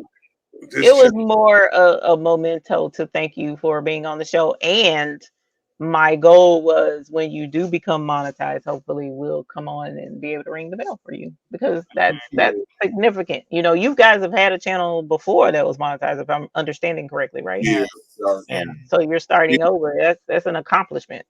my channel got hacked, so I can't monetize it no more. Oh no. Somebody hacked me, I don't know, probably 8 months ago on my normal channel, and Wow. Google kicked me out, and then told me that they knew it wasn't me. I said, "Wow!" So I'm trying to figure out how to get my channel back monetized, and that's why I don't post videos much over there anymore. But I figured out a way to get around it, so y'all will be seeing more videos from me soon. Tamia Hall asks, do you have a specific software machine? Where the hell they go? Oh, specific software or machine for the In the Hoop projects? You don't have to have specific software. It's very, very helpful though, but you don't have to have specific software. You don't have to have software to do embroidery, technically. You can just purchase designs that, are already out there and load it to the machine and just follow what the machine tells you to do. But the software does add an element, like for instance, with this particular In the Hoop project, it's for a plain notebook, but I was able to use the software to put my initial on there and add it as another step to the design on the embroidery machine. So the software program that I encourage people to grab is one called So What Pro. It is available on my website. The program is $65. And the reason why I promote them is because I started out, as I mentioned before, on a little single needle machine. It was on Black Friday sale back then, and it was like 275, I think, on Black Friday sale, because normally the machine is like $399 or something like that, $350. But I paid I'm sitting here like $200 or something when I tried to find software to use with the program. All the programs were like 300, 500, 800. I'm like, bro, I'm not about to pay that when I only paid $275 for this mission. There has to be another way. And I was upset about that thing because all I wanted to do was put letters together for the project I was working on. So one day I just got frustrated and I went out online and I just typed cheap embroidery program, and So What Pro popped up. And they had a 30-day free trial, which I do have a free trial on my website as well. But back then the trial wasn't limited, it was unlimited, 30 days.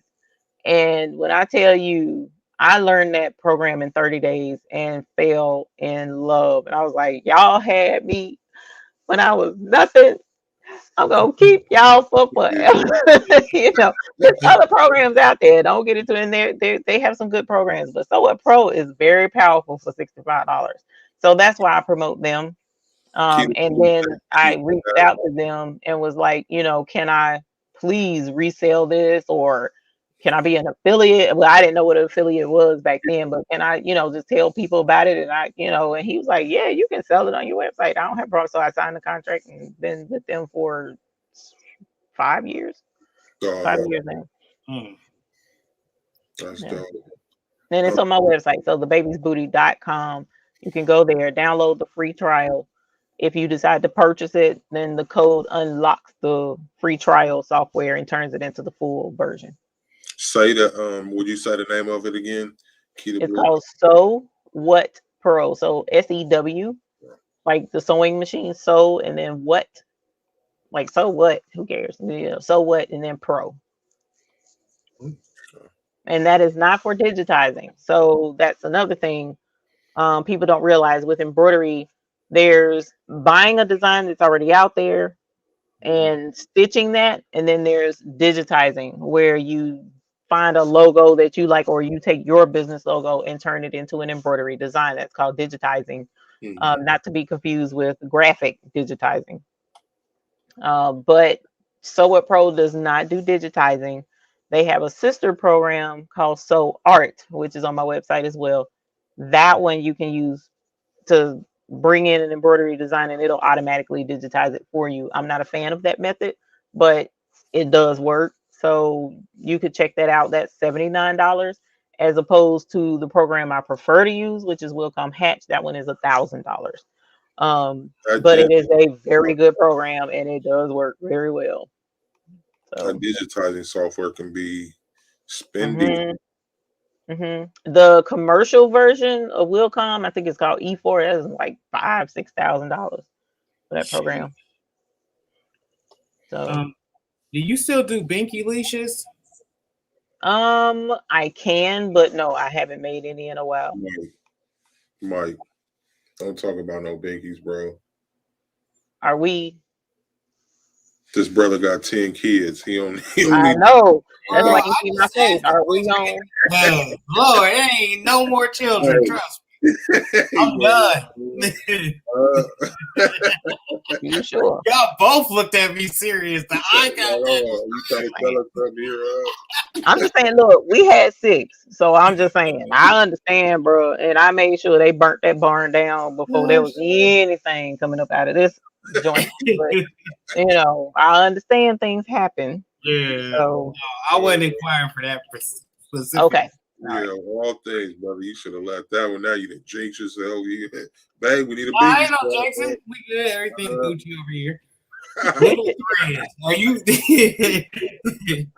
That's funny. But yeah, depending upon, you know, if I come across somebody that I know and love and wanted to make a gift set or whatever, yeah, I'll throw together a set in a minute. You know, it wouldn't be a difficult decision for me to make. But the blankets kind of like broke me from doing a lot of stuff because people weren't satisfied with like the baby size blankets. They wanted like throw size blankets, and I'm like, bro, this is a baby. What are you saying?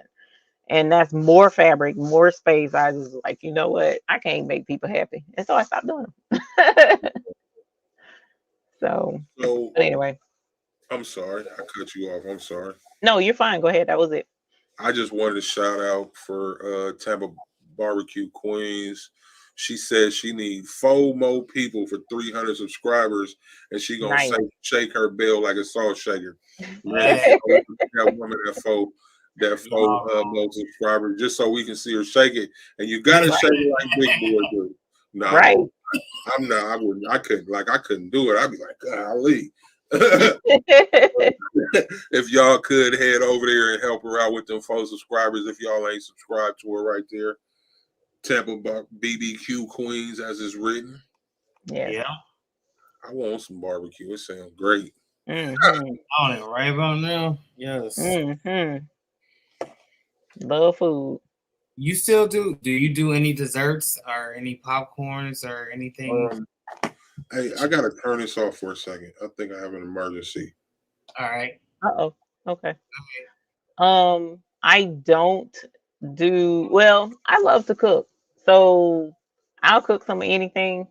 My favorite dessert to make is a rum pound cake, but aside from that, popcorns, no. I love popcorn, but I don't do any specialty stuff like that.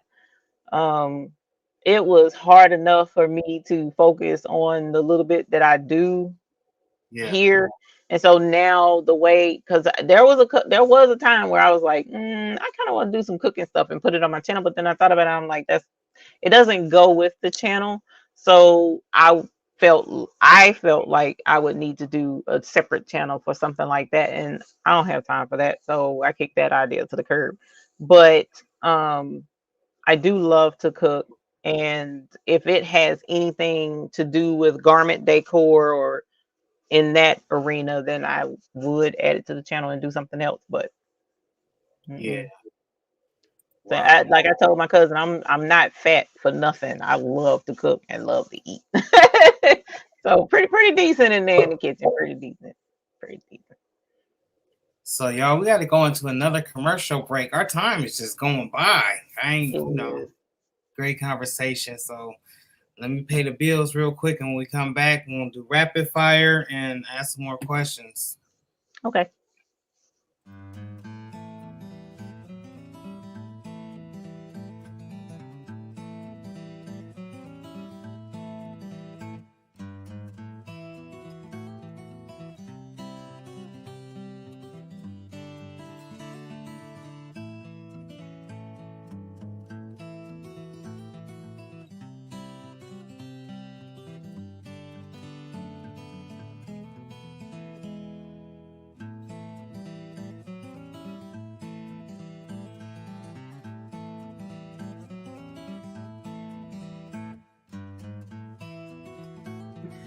What's up, guys? It's your boy Mike T, back at you with another video. And today we're going to be going over Vinyl Supply Unlimited, where they have a lot to choose from. You can get your matte decal, you can also get sublimation prints, color changing vinyl, different layerable glitters, and also fat head material. You heard me, fat head material. As you can see, my fat head is up there, which is completely removable. I could put it on the car, I could put it on the window, and then take it off and put it on the door and maybe on the floor, you know, wherever it may be. But visit vinylsupplyunlimited.com today.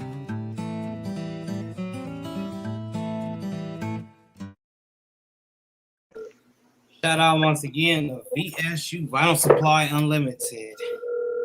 I'm gonna have to check them out for that fat head material. That sounds like that'll be a fun project to do.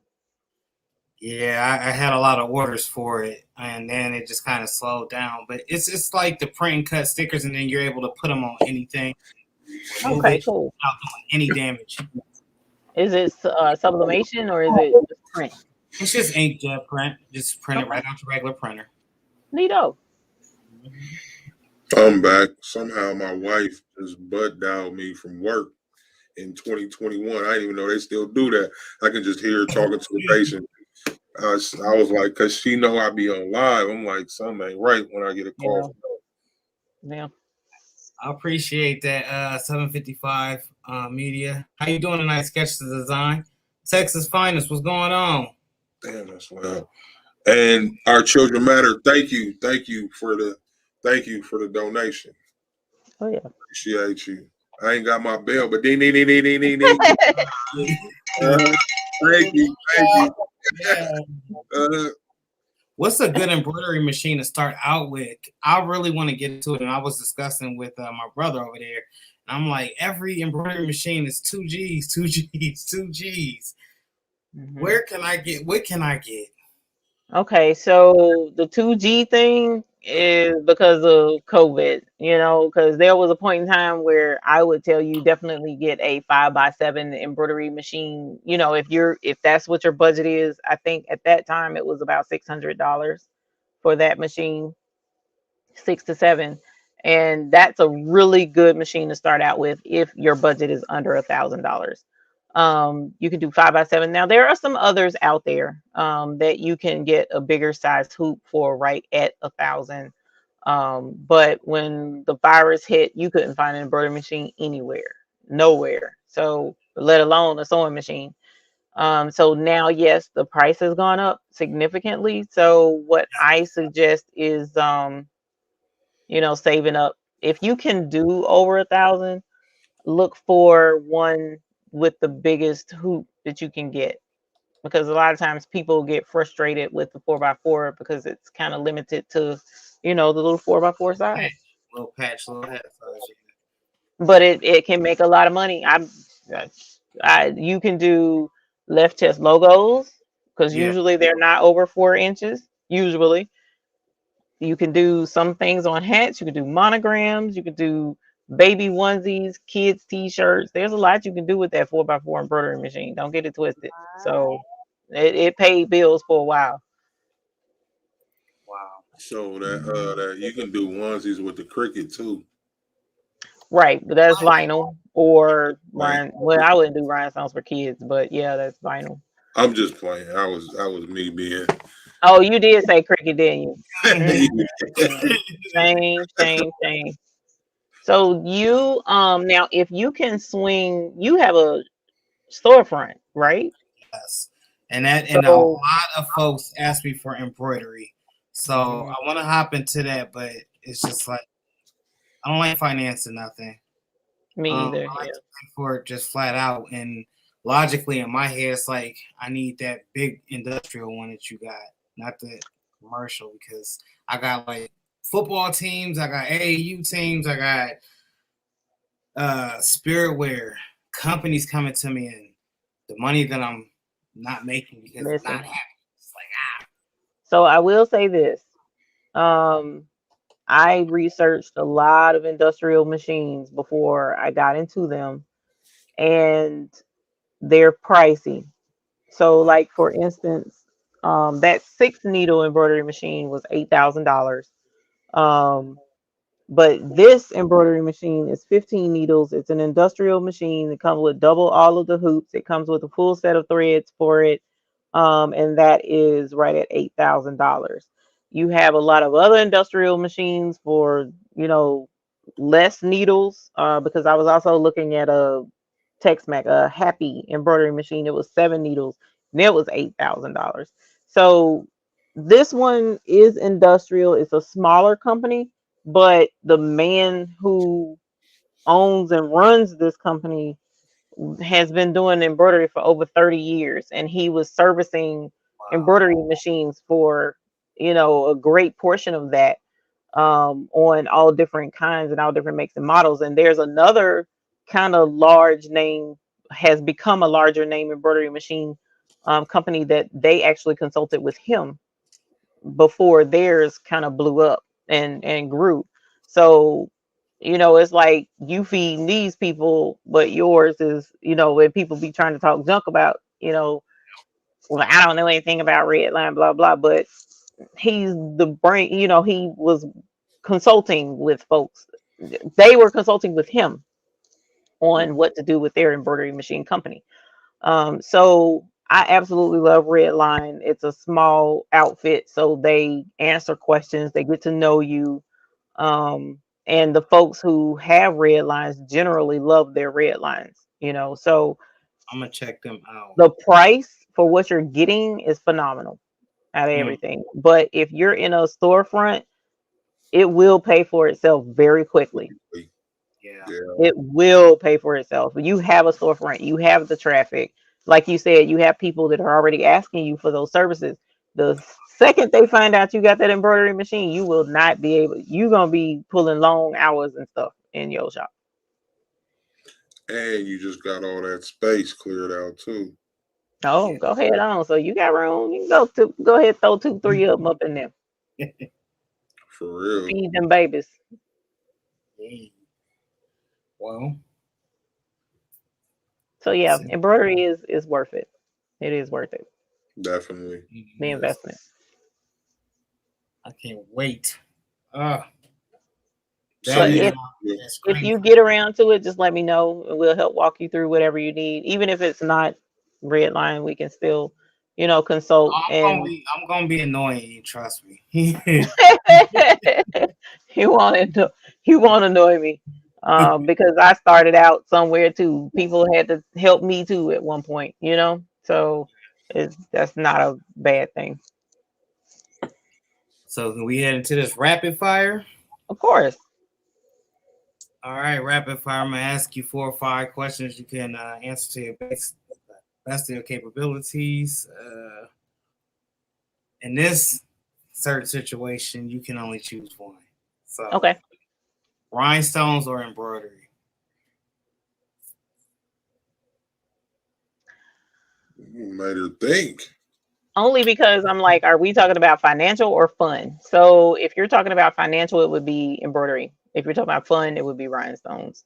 So depending upon what avenue the question is coming from. Just if you can only have one. I mean, and yeah, so we're gonna go with embroidery because it's about money. Teaching or creating? She froze up on us. That's cool. She'll be right back with us. Yeah. Tampa, congratulations on that at 300. It feels good. Oh, I think I lost y'all or something. Yeah, you back. Sorry. That's okay. So it happens. Teaching or creating? Teaching. Oh, okay. So in the case of embroidery, hats or shoes? Shoes. I don't like doing hats. Is it harder? Yes. Yeah, I really want to ask that. Because people like structured hats. Yes. And structured hats, the front of the hat is stiff. And those are not friendly to the embroidery machine, even the industrial machine. The industrial machine definitely can handle them for the most part without issue. The brother, they even in their manual suggest not to do structured hats at all on their equipment. And it's just harder to work with. So, if people were more open to the flex like dad caps, it wouldn't be as bad. But no, they love those structured hats, which makes sense. It's more so too about this curve with that actual when it's open, when this isn't structured, it sits Right. flat on your head and it look crazy. correct. Unless you got a lot of hair. So me being bald, you know what I'm saying? There we go. They look crazy. Curve Yeah, right it look crazy, but man, it beats up on the machine to a certain degree. So if you're going to do hats, you need an industrial machine. Yeah, more like a lot. Bib or bags for embroidery? Say that again. Bibs or bags? Like Bags. Bags, because the bibs I make entirely. I make the whole baby bib. I don't buy bibs and embroider on them. So it's a lot more work. You make them right on the machine? Yes, actually, yes, I can make them in the hoop now. When I first started, no, I could not because the machine was too small. That's dope. So I hand sewed them. Mm-hmm.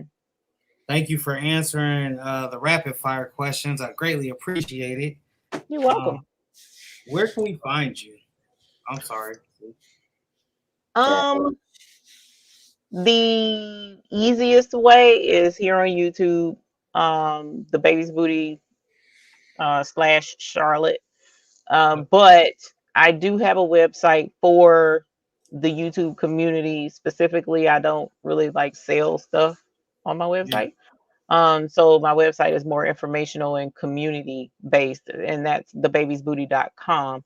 I am on Facebook, thebabiesbooty.com. I'm sorry, the Baby's Booty, Instagram, the Baby's Booty, Twitter, the Baby's Booty, and I'm trying TikTok. Yeah. TikTok is a whole challenge by itself, right.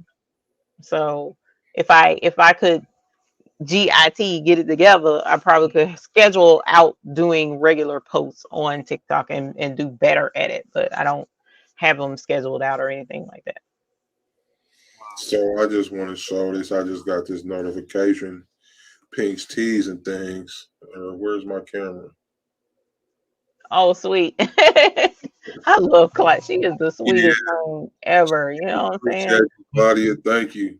The whole community. That's one thing I will say about the graphics and the printwear industry. In most instances, everybody is like community based and they're family and they're supportive of each other.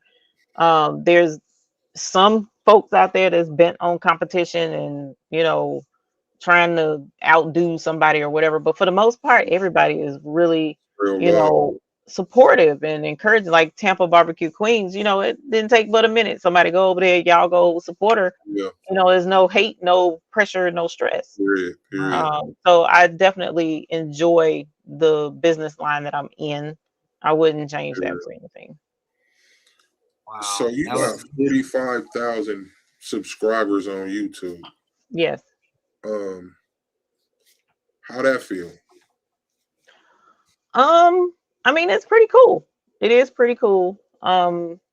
This is gonna sound crazy. The funny thing for me is one of my sons, my oldest son, was starting his channel, and he was doing the PlayStation And then right about the same time I started my channel.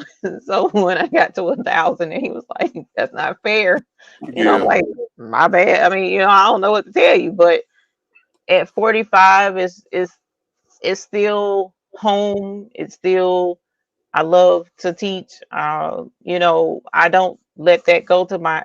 I try very hard not to let that go to my head, because what I've learned from watching a lot of other YouTubers with much bigger channels, the faster you grow or the more you depend on that being who you are, the harder you'll fall when it comes yeah, permanent.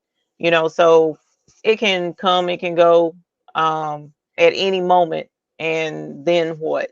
And I see a lot of YouTubers that end up super big and they're unhappy. And so I don't want that. I'm okay at 45. If it keeps growing, it keeps growing, but I'm okay where I am because I'm happy with what I do. Um, Usually when it gets bigger, it gets out of control and you get crazy people and stuff like that. But you know, yeah, but I love it. I love my channel and I love the community that rallies behind me. I really appreciate them. yeah. And I see like on all your lives, I watch a lot of your lives. I don't always speak, but it's always a consistent couple hundred on there Yeah. every time I come on. So you got some riders that see you and they're whatever they doing, they drop it, which is dope. A lot of them tell me they look forward to the Sunday. I don't know how I stumbled across that being like the perfect day for a lot of folks. Mhm. And they look forward to it. Nobody else is on Sundays, and so they, say that that's their time away to come and hang out and have a good time. Yeah, And because I choose to interact with them the way I do, I think is what also helps make the channel enjoyable, because instead of just going and just listening to somebody talk, you know, not saying that that's wrong or bad, but in this instance, I like to have fun. So come on over, let's hang out. We're gonna do something. What we gonna do today? yeah. Type situation. So Mike T's, man, what's going on this week? What you got something to ask? No, she just answered everything for me, and I love how you explained it. I will be like, I'm telling you, once I get that embroidery or I grab some rhinestones, I'm gonna be ding, ding, ding, ding, ding, because it's a lot of stuff I want to know. Give me a call. I'm here. I'm here. I don't mind as long as I'm not busy or whatever. If need be, we'll schedule it out. If I can stop what I'm doing and do it, I'll stop what I'm doing and we'll talk through it. Done that for a lot of folks, and just try and be helpful wherever I can.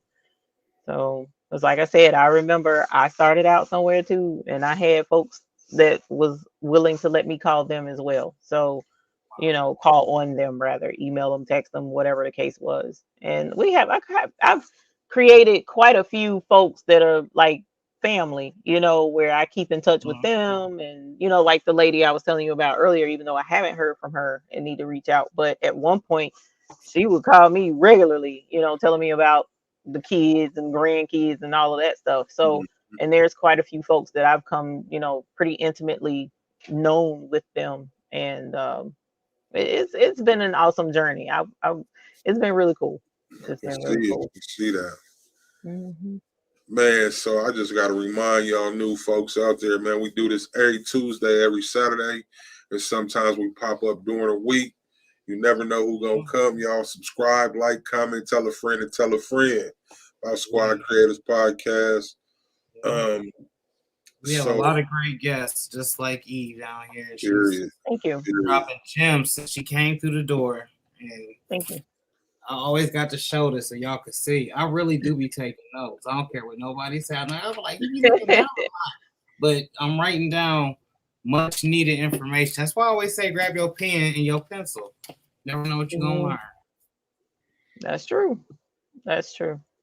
And Been doing this for quite a while, and I don't claim to know everything because I don't.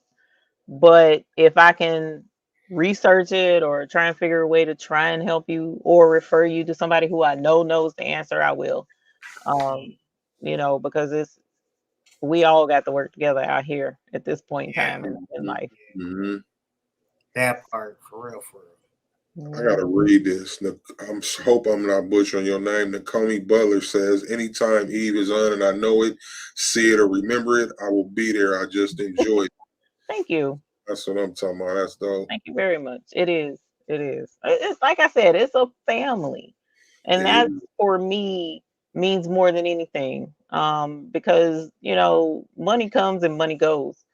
And I did not start this journey and still aren't on this journey to be rich. And I'm sure because matter of fact, quick story, there's another business person out there in our industry. He's well known in our industry, and I met up with him, and he and I discussed a business opportunity that he was suggesting to me because of the business opportunity he was on. And no doubt, no lie, he grew, and I'm pretty sure he's right at six figures, if not more.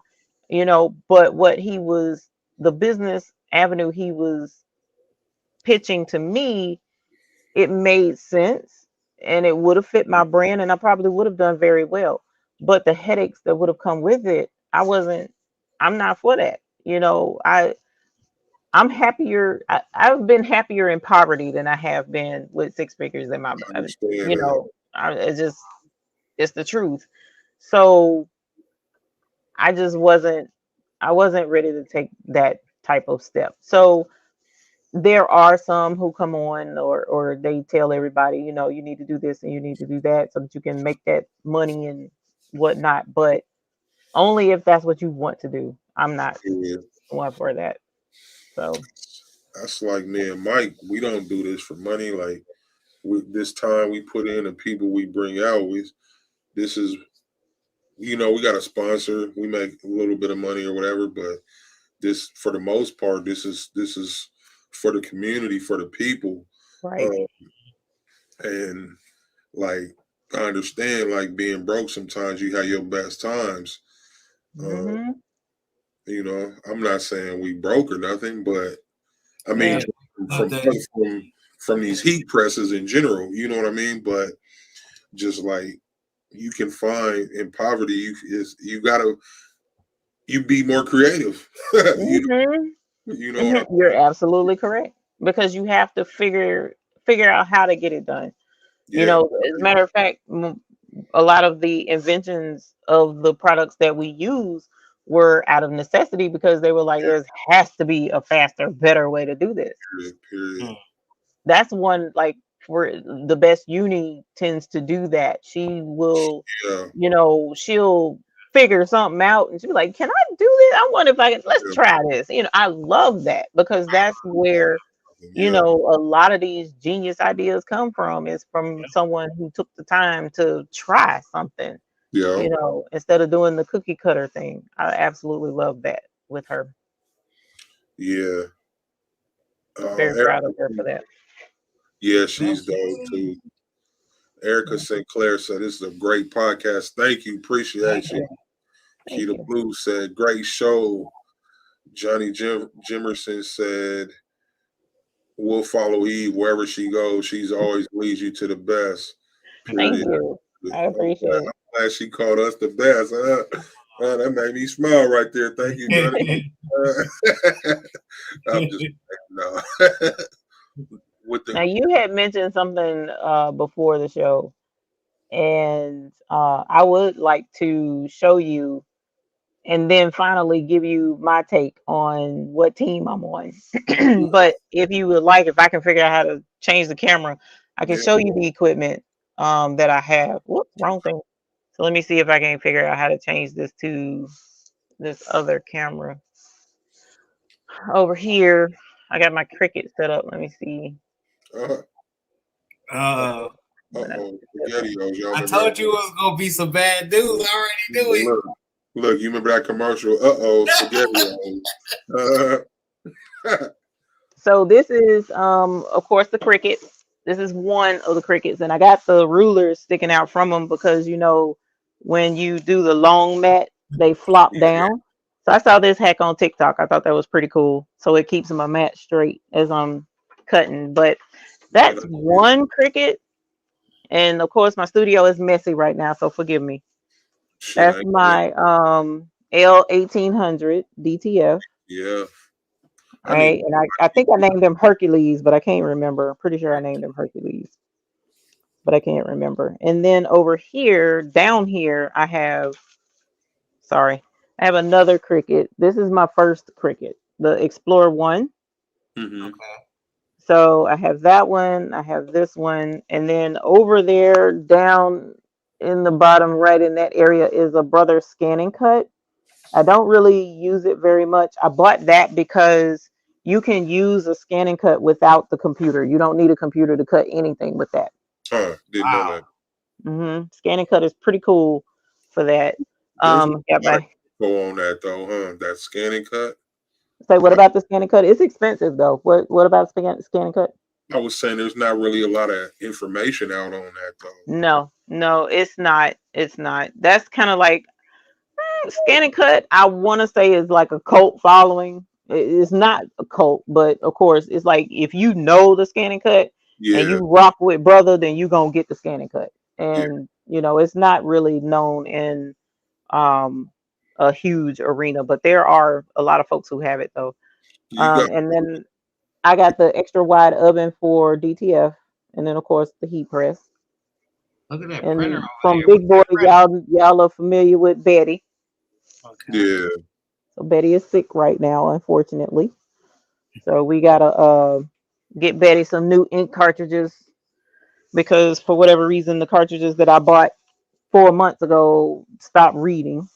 Wow. But you were asking about that. The Silhouette. The Cameo 4 Pro. What's going on? So no, this isn't the Pro. This is just the Cameo 4. I bought it 2 years ago and only used it once or twice and then packed it up. Wow. So after listening to y'all talk about which team, I was like, you know what, I'm gonna dig this thing out and I'm gonna use it because my husband was like, well, if you're not using it, you need to sell it. I didn't Yeah. want to sell it. So I decided to take it out and use it, and I used it successfully a couple of days ago. And it's a little loud, but I do like it. I like the Cameo.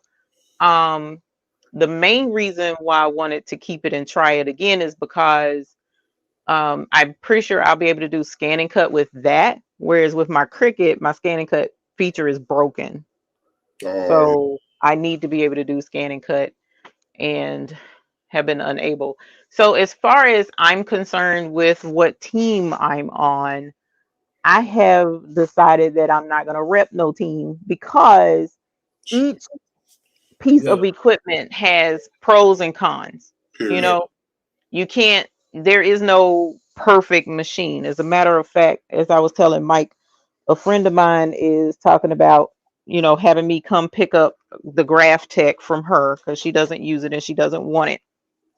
Mhm. And the Graph Tech is an excellent cutting machine. That's a Excellent. big one. Like high end. That's industrial. So just like I was telling you with the embroidery machine, Cricut and Silhouette technically aren't industrial level, even No. though the Graph Tech and Silhouette are on the same, they're like the same company, so to speak. Mhm. So Servo motor. Cameo is more of a home level machine versus the Graph Tech. But of course, Graph Tech, you got to pay industrial prices for industrial equipment.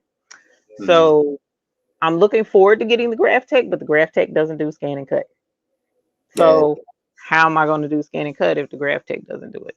Right. So there's a lot of things. Well, hers doesn't. I don't know if they've upgraded since then and have added scan and cut features to it.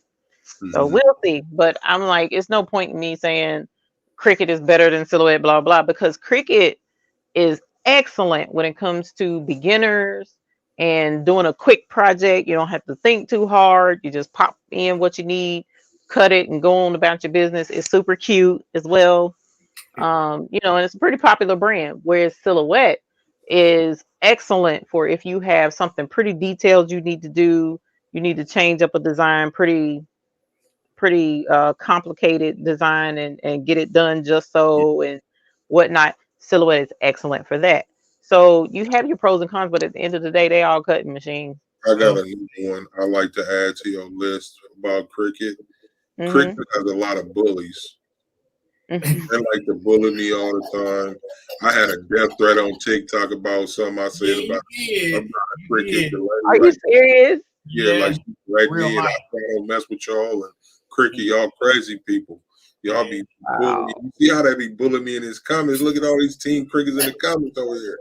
Nobody care. You have Yeah. a wonderful Yeah. voice, But though. now I really got threatened because I be talking to people about cricket, and I made a little post on TikTok, and she was like, "That's why I don't mess with you guys and mess with your podcast because all you guys do Oh no. See, is hate." look, these folks, some people take stuff too far. Yeah. Period. You know, it ain't that serious. I swear it's not. Period. So, you do have some folks out there that like to that's taking it too that's on team too much. There's a lot of team too Yeah. much out there. Yeah. So that's why I'm like, yeah, no, we don't do team too much For in real. my space. You know what I'm saying? You want to do team too much, go somewhere else.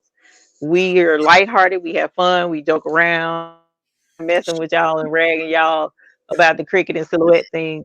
So, no sweat on my part, because like I said, each machine has its pros and cons, you Definitely. know.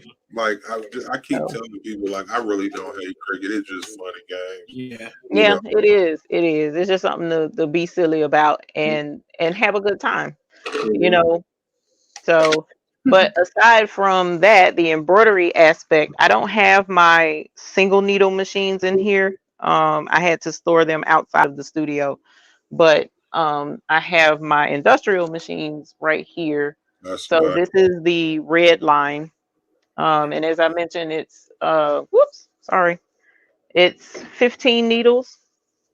So, one common misconception about embroidery machines is with the multi needles is they're saying, it's 15 needles, so do all of them stitch at one time? No, just one needle will stitch at a time, but I don't have to change colors because each needle is assigned to a specific color spool of thread. Right. So I don't have to, switch in a red, blue, green, and purple design. It'll move the head to whatever needle it needs to go to stitch that specific color. Hmm. So it's an industrial. It was a big boy. He came in on tractor trailer in a pallet, and we had to go get him and well, get her. And this is a workhorse machine. I kid you not. I love this machine. And then this is the brother. It is 6 needles, as you see in my cord can't reach but to right here. So it's 6 needles. This is a good machine Hmm. and it's user friendly. Kind of okay. So this would be Cricut. This would be Silhouette. Oh yeah. Okay. Honestly. All So Yeah. right. this is more Cricut. It's easier to use, so to speak. You're limited in what you can do on it. You can't do everything. The size on this one is limited. Matter of fact, even the 10 needle is very similar as far as you're still limited. You could do a little more, but it's still limited in comparison to the industrial machine. So this is Blessing. She's been with me 4 years now, I think, 4 or 5 years. And then the red line I've only had for something like 3 years. Hmm. So, but yeah, I run the both of them. Um, sometimes I'll do projects over there, sometimes I'll do projects over here. It just depends on what I got going on in the studio. But I absolutely love my embroidery machines now. So when you ask between rhinestones and embroidery, yeah, it's gonna be embroidery. Yeah. Yeah. Um, but rhinestones are fun because diamonds are a girl's best friend. Yeah. That runs. It's fun. I like the little stuff.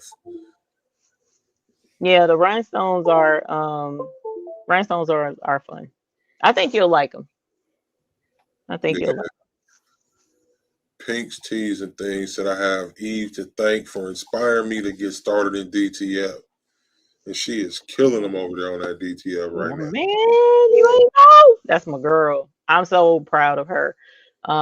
She throws them transfers out faster than I was like, God, Yeah. my hat's off to you, homegirl. And she a nurse too. I don't Yeah. understand.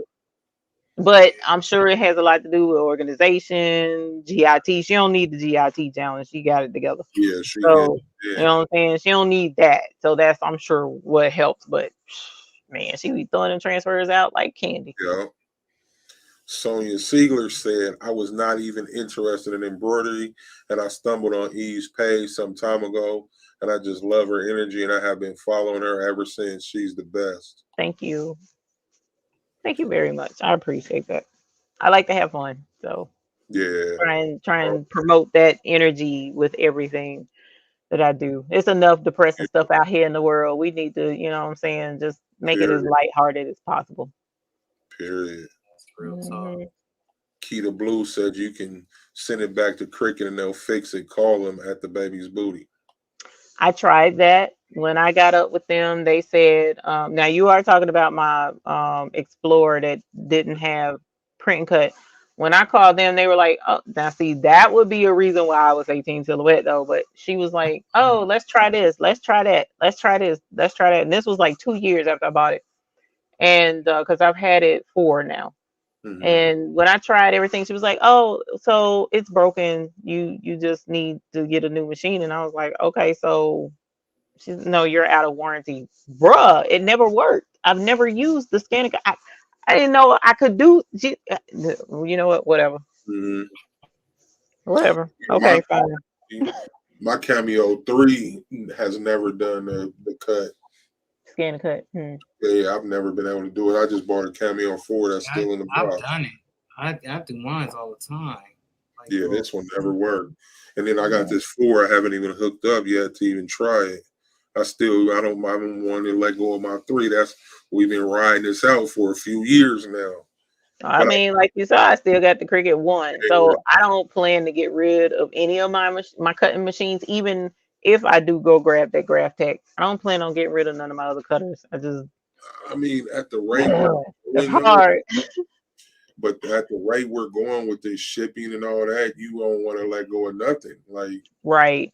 I got presses now, extra Cameo, like all the stuff. So it's hard. Right. You don't know if the ship gonna come in or not. You're right.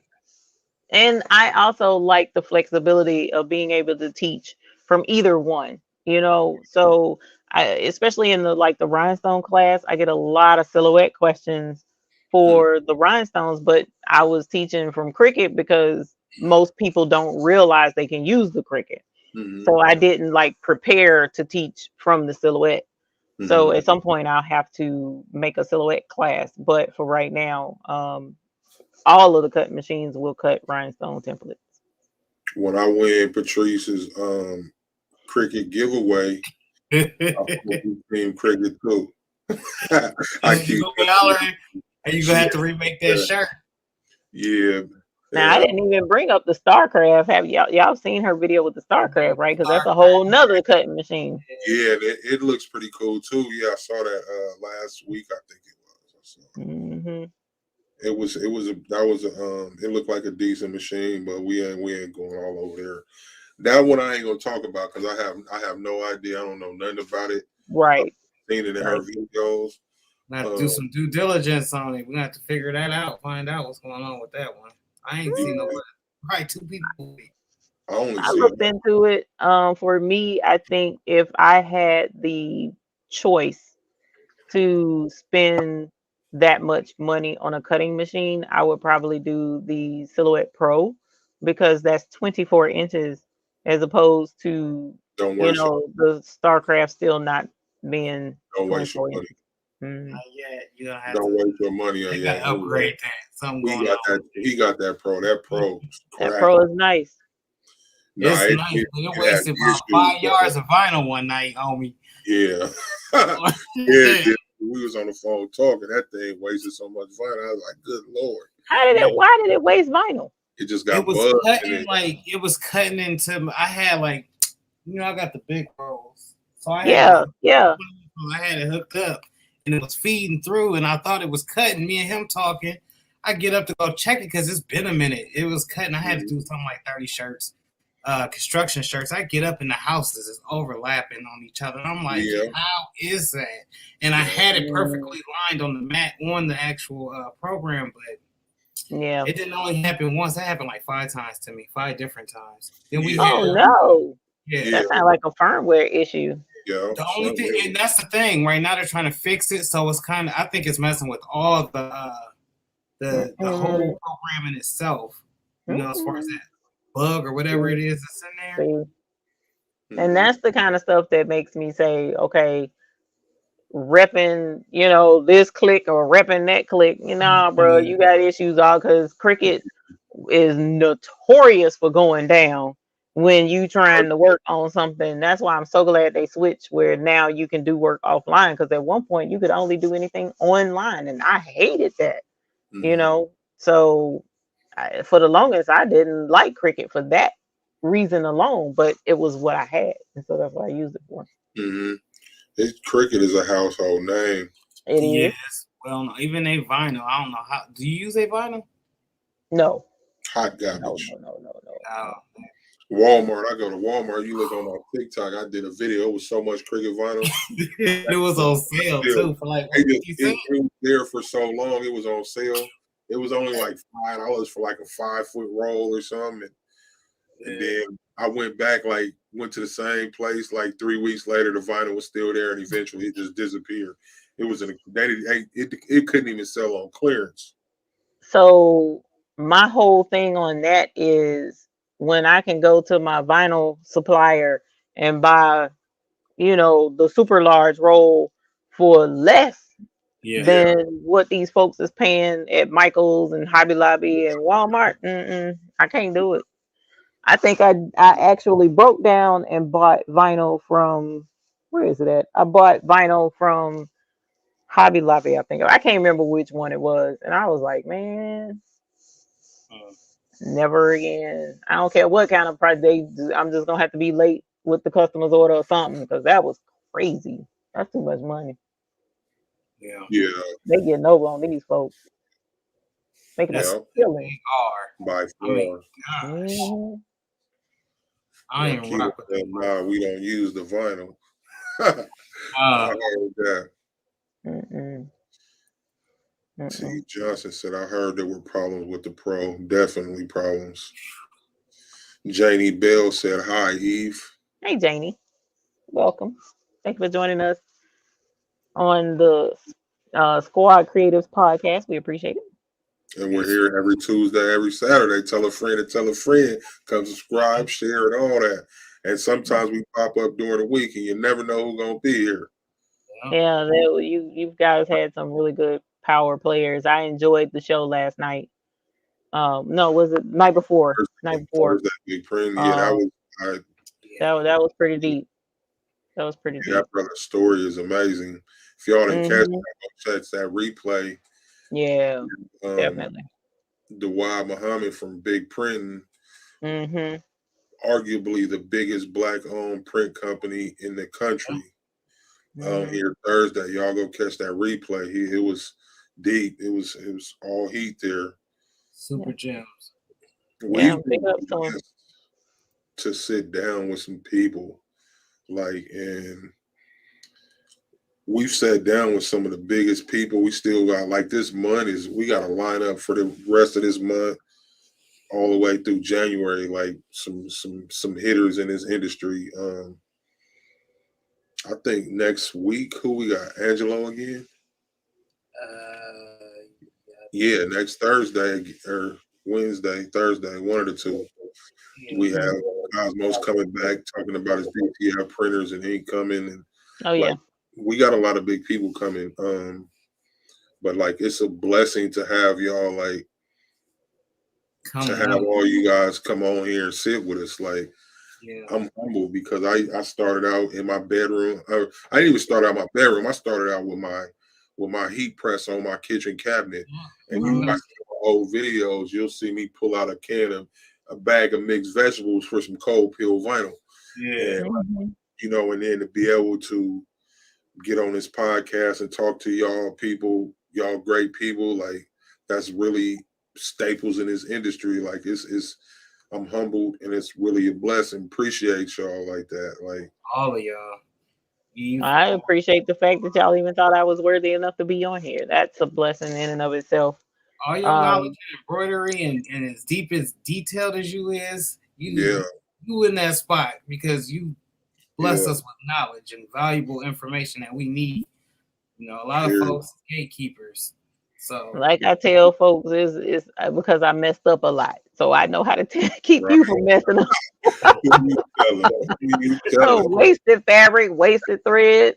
Man, the most important tool in my studio, the most important tool in my studio is called a Peggy Stitch Eraser. And when I first got that thing, I was like, man, I paid $80 for a stupid razor. Are you kidding? Man, please. I don't know. Miss Peggy, wherever you at, if you still alive, girlfriend, I'm trying to tell you, we boys, because man, that thing will eat the stitches off the back of something, and you just pull the stitches off just like that. And it's like, it has saved my butt so many times on big jobs that I can't do without it. I love that thing, you know, and it's because there are going to be mistakes. Everybody makes them. Everybody. So if you can't sit here in front of everybody and say, look, this is the mistake I made, so don't do ABCXYZ, then I mean you got a problem. Yeah. So I love that big stitch eraser. See, I remember the kitchen cabinet days. Yeah, I told you she was one of my first 10 subscribers. But you look at that. So I had an order one night. I'm trying to rush. I got to get this order out like today. So I don't know, I think I had like 10 yards of vinyl to do on these shirts. And I can't remember how many shirts.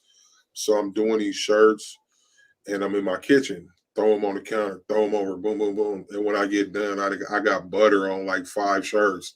I'm like, hell no, because I didn't see the damn butter was left out on the counter.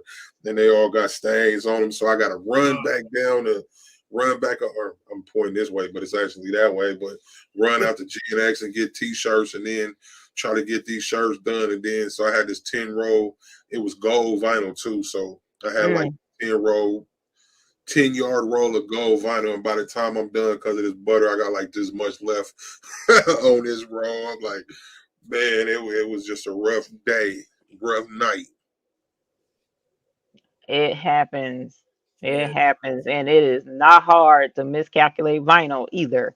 It's just like we were saying a minute ago, when you used to getting your vinyl from here, and now it's after hours or on the weekend, and you got to go get it from there, man. That's a slap in the face. I'm trying to tell you.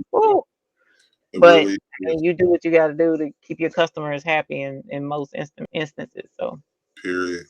I'm gonna shout out Vinyl Supply Unlimited because a lot of the times I went to him at 1 o'clock in the morning.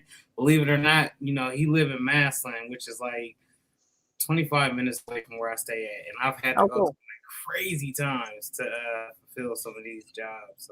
So, that's what's up. If he was willing to accommodate you, oh my gosh, he goes above and beyond. And for those of y'all that don't know, Vinyl Supply Unlimited is our sponsor. Yep. You use Squad Creatives 10 at your checkout. You get 10% off your order. $50, spend $50. That'll get you free shipping. That's vinylsupplyunlimited.com. The link is in the description. vinylsupplyunlimited.com. I had to shout that out, you know. Janie Bill said, I'm still wasting thread, but still learning from the pioneers at the same time. That's how it worked. T. Johnson said, Eve, I tried to stitch eraser by dime and sent it back the next day. It didn't work for me. It wasn't a Peggy stitch eraser. You got to get Peggy, huh? Matter of fact, that Peggy stitch eraser is so sharp. My dad was coming over here to steal my razor to shave with it. I have a couple of videos from a couple of years back, and folks would just crack up because I'm like, y'all, my daddy done been to my shop again, sitting there with my darn razor. But it's like sharper than sharp. So it's not like, you know, because some people say, well, go get a wall or I can't think of another brand name men's razor for trimming. You know, And I'm sure there are some out there that could work if they're sharp. These jokers is sharp. Yeah. So it's like you have stitches embedded in the back of something. Well, this one don't have stitches in it. So if I'm trying to remove this embroidery because it's stitched wrong for whatever reason, Yep. I have to come back to the back side of it Yeah. and use the stitch eraser on these stitches, especially these fill stitches. So in case for those who may not know, this outline is called a satin outline, and the satin outline just goes side to side just like this the whole way around. So it makes it really super easy for me to take out those stitches because all I got to do is take a seam ripper and go straight up the back, and it'll cut all of those sides. It's kind of like if you take a, a, a knife or machete or something and go up a ladder, it's going to split that ladder in half, and then you done. You ain't got to worry about it anymore. Well, that's kind of how the satin stitch is.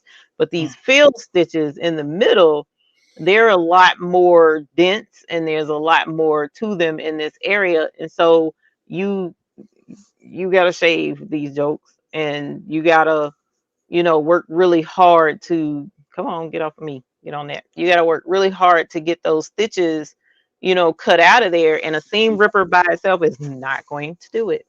So when you're faced with, okay, well, this is a jacket, it wasn't $50, but say the jacket was $50. Okay, so do you spend another $50 Right. and buy another jacket and stitch it again? Or do you sit here for an hour, hour and a half, to sit there, take your time? I have taken stitches out of stuff where you barely could tell that anything was there because of that stitch eraser. Otherwise, I would have lost a lot of money through the years because it's difficult to take out field stitches. Yeah. But yeah, no, that thing number one in my studio at all times on the charger. I don't play that, Heard that. So I love that thing. Love that thing. No comments. I done So put everybody to sleep. No, my wife. they still watching. It's Yeah, all they a lot to ingest. Yeah, embroidery is definitely something I would recommend. It has an excellent profit margin. Yeah. One day I shall be so lucky. I ain't got no room. Yeah, you need room. Yeah. I ain't got no room for nothing else. I got all this stuff in here and then stuff in my garage, and my wife's got a nail shop in the dining room. Like it's Oh yeah, you're definitely crowded. Yeah. Mm-hmm. What's on your shirt, Eve? I see the heart. X and O. Okay. Yeah, that's the Weekends logo. Oh, is that? I didn't know. I did not know. I didn't know it was the Weekend logo. I like It's that. okay. You wasn't supposed to know. That's for the women folks to know. Mm-hmm. Oh. He sure don't sing to me, I tell you. Right. Well, technically he ain't singing to me either, but yeah, no, that's one of the rhinestone designers. There are some rhinestone folks out there that will bling anything. They don't, like for instance with embroidery, I'm pretty strict. I don't have time for NFL or Disney, to come knocking on my door, talking no kind of junk, no kind of smack. Because I've seen instances where people lost their whole studios, all embroidery equipment, everything, because they were stitching whatever they wanted. Yeah. So I don't play those games. But with rhinestones, for whatever reason, I don't know of anybody that's gotten that phone call off of a rhinestone design. Yeah. But a lot of them will duplicate certain things and sell it or whatever. But this one was my favorite. Now she might have gotten a phone call because she does not sell this design anymore. Mm-hmm. So you can't get it. But I had already bought it and I got the template, so I make them for myself only. I don't sell them. Yeah. I do tend to like some of the Weekends music. Yeah. Thank you, Johnny. Appreciate that. Yes, thank you. Erica says, what is the best embroidery to start off? it depends on your budget, is what I tell people. If your budget can swing up to $1,000, then you can get a single needle.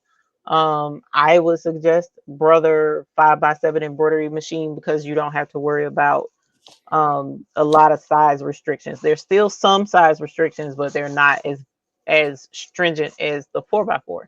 And even still, even with the 4x4, we have a breakout box for that too, where you can go a little bit bigger. But the 5x7 embroidery machine is an excellent embroidery machine to start out with. Most people have no complaints out of that, and it works like a workhorse. But if you can just so happen to go above 1,000, then do your research and find an embroidery machine that will give you the largest hoop size for your money. And definitely check warranties on those as well. You know, what kind of support does the company give you?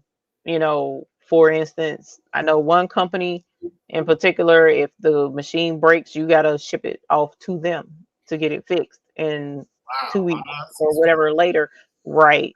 Whereas if you go with a name brand that has a local shop, you can take it there. I know Brother, Baby Lock, they both have local shops where you can take your equipment and get it serviced. Even though taking your equipment there to get it serviced usually involves a sales pitch and they trying to get you to upgrade, but you know, that's the name of the game. So Yeah. Can we see that stitch eraser? yeah. Give me Let me the grab it. whole- Let me grab it. It is, I'm trying to make sure I don't trip over this cord. It looked just like a razor though. Right here. I done used it so much that the only way I can use it is plugged up because I done killed the battery in it. But this is the Peggy Stitch eraser. Oh, it looks just like a razor. Yeah, it look like a WAHL. That is wall, right? Kind of cool. Mhm. But it's pretty cool because you can change out, you know, just take the blade off and change it. They used to sell the blades. I'm hoping the lady is okay and that they're still there because it's hard to find these now. But it's mine is cordless. I'm planning to buy another one that's corded because, like I said, I done beat this one up so bad that the battery don't work. It works plugged up, but I done killed the battery in it, and you can't change the battery yourself. You got to take it somewhere specific, like Batteries Plus or something, for them to, because the batteries are not welded, soldered in or something like that. Yeah. But I love this thing. Love this thing. I've tried another brand similar to the DIME, and $80. It was a waste of money, but Yeah. you know, live and learn. So yeah, Jamie Bell says, "Oh, that's a tool that looks like a pair of hair clippers." it does. Uh, I recommend if you get, or if you do get to, Lord, I can't even read. I recommend if you do get an embroidery machine, make sure it cuts jump stitches. hmm So, So jump stitches are, I don't know if you guys are familiar with it, but usually if you stitch one color, oh, here's some jump stitches. Let me show you. So this is one of my customers' logos here. I just finished an order of 15 beanies for them, but the tension was off on this one, so I didn't give them this one because the orange should be completely orange, but you can see a little bit of white in there. That's the bobbin thread coming up from the bottom, and that's not proper. But you see how the string is going from down here to up there and over here to over there. So everywhere that the embroidery machine jumps from one thing to the next, that's a jump stitch. So some embroidery machines will stop here and do what's called a tie off, and then it'll move over here without just stitching right here and then jumping over here and keep going. So that's what's called a jump stitch. But jump stitches are good in a way. They're good because every time the embroidery machine slows down and stops to prevent a jump stitch, so to speak, you're slowing the machine down and it's stopping, and then it has to move over. It's kind of like you driving a car. Every time you come to the stoplight, it drives me insane because I have a lead foot. I don't want to stop my momentum. I want to keep going so I can get to where I'm going. Same principle. Every time it has to go from one area to another, it's like a stoplight if it's cutting the jump stitches, and it stops the machine from keeping the forward momentum. So in this instance, I'm able to stitch this out pretty quick because it keeps going and jumps from the next and keeps going, jumps to the next and keeps going. I just have to do work on the back end and trim those jump stitches. Wow. So yeah. Thank you for So, yeah, showing this is us. the Showing that. beanie. That's still nice. I'll rock it. Yeah, it is still okay. And there are cheat codes for that too. So if, for those who may not know, for instance, if with this one, I don't, mine is messed up now. It used to be pretty good, but let me see if I can find one. If, oh, here it is. If you have an instance where you're getting your bobbin thread coming up and showing, especially if you're using a white bobbin, you can get a fabric marker and just touch in the areas where it's white, and it'll Turn it on. you know, color it in. And for the most part, the people won't know. Yeah. For the most part, as long as the color is the same, for the most part, they won't know, and they can't tell that you've touched up the thing. Now, if it's severe, like this one had way too many white spots for me to sit here and be touching that darn thing, so that's why I didn't do it. And it's just like, forget it. I'd rather toss this in the trash than sit there and try and go through all of that. So, but it's better, of course, to have your machine at the proper tension.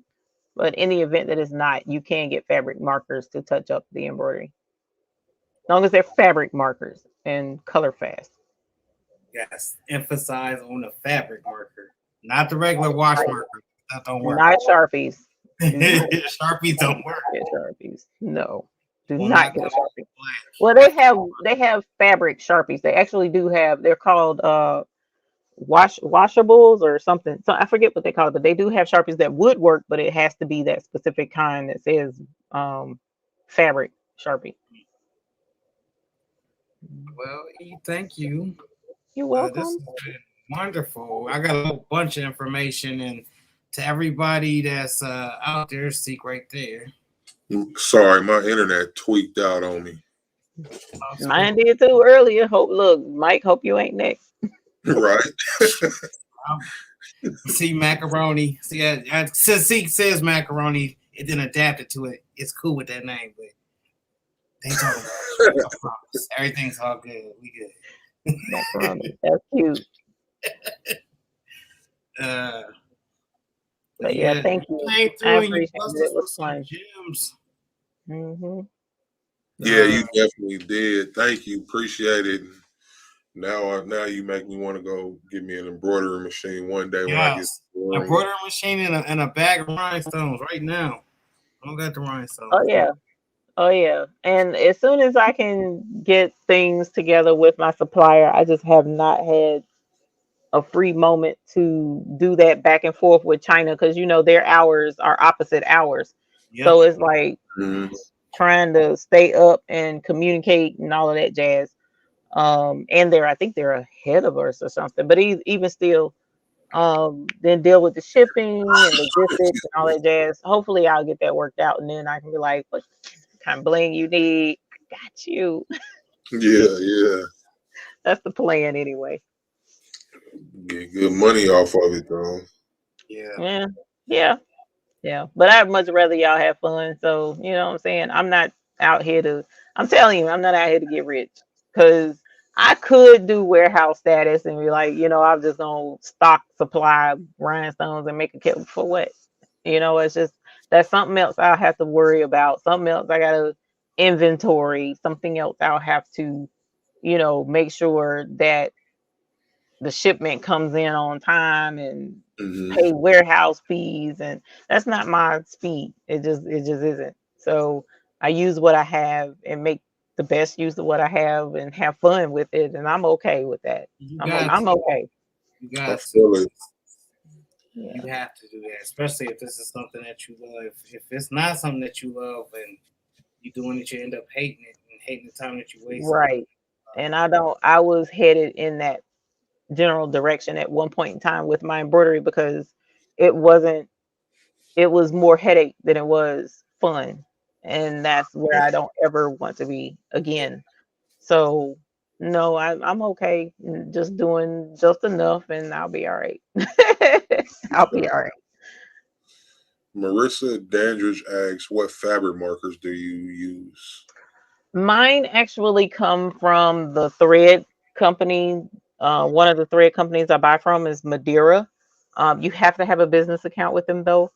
But they have a whole collection and they are not inexpensive either. They're kind of pricey, but they don't have a name brand to them. Look, unless you can read that name brand. Look, I don't even know if it's upside down or not. So, but these I got from Madeira, and I can, if you email me, Marissa, I'll look up the price and let you know how much they are, and can grab you some because they're local to me and ship them to you. That's Unless good. you want to set up an account with them. Erica Sinclair says, thanks Welcome. for the good information on the machine. Yes. Thank you. You're welcome. You're welcome. I appreciate you coming through. I know you answered a lot for us. I had so many questions and you answered them. That's what I do. I don't mind. I'm an open book for the most part. So anytime you guys have any questions, just hit me up and we'll, hash it out. Try and get you on whatever path it is that you want to be on. And definitely, if you guys can work it out, try and make it down for the Graphics Pro Expo in September. That would be fun to see you guys come down. And like I said, there were quite a few folks in the group of all across the board that were wanting to come down. So I'm considering putting together a little after hour something for all the creative folks. So I think that would be fun, for all of us to get together and just have a good time. You said it's in June, right? September. So if you go, I think it's Graphics Pro Expo, I think. Let me see. I'm gonna pull it up real quick. And it's in September. Yeah, Graphics Pro Expo.com. And like I said, if you click on the one that's for Charlotte, it'll tell you that the matter of fact, you don't even have to click on it. It's right there, September 16th through the 17th. And the Start Here Academy. Now, the Start Here Academy will actually be on the 15th. So you would have to be here the day early. But the 16th through the 17th is open to the public. Whereas the 15th is for business folks only. Okay. Yeah. Oh, sorry. Oh, no. Registration opens June 14th. That's what it is. Sorry. So, yeah. That'll be dope. You going to ISS in Long Beach next month? Me? No, yeah. I'm not. Well, I'm saying I'm not traveling. I'm traveling this month to Detroit in a week or two, but that's real brief.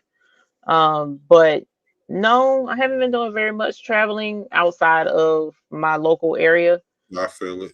When things calm down, yeah, I love travel as far as flying here and going and seeing stuff, especially if it's got anything to do with crafting. I'm there. Love it. Love it. So otherwise, I'm a homebody. Yeah. You came through and blew my mind. And then Mike, you got to pack up too many folk to come down here, do you? Or can you get away? Yeah. Well, actually, we got a spot that we go to, so we. Oh, that's what's up. We all come down there. That's what's up. Yeah, because that kept me from traveling when my babies was younger. I couldn't pack all them chaps up. That was crazy. Yeah. I take mine with me. I know people be like, "How?" I'll be like, "Cause." You do what you gotta do when you got that many. I say you do what you have to do when you have that many. Yeah. But we hitting this 3-hour mark. Again, thank you. My wife's about to get off work, so I gotta go prep for that. I'm not prep like I'm gonna be beat or something, but she's about to get off work, so I'm gonna go. The truth comes out. Yeah, nah, my wife is Thank amazing. you. You're welcome. You're welcome. Thank you very much for having me on. I appreciate it. It was fun. Anytime. We'd love to have you back sometime Okay. in the future and all that stuff. And hopefully we'll have a glow forge by then. yeah, that'll be dope. That will be dope. And everybody in the crowd, Black Ground Clothing LLC, was happening. Sorry, brother, you just stepped in at the Shady Bill said, blink if you need help, seek. Right. I'm all right. Is she a nurse? She knows some things. She knows how to handle that.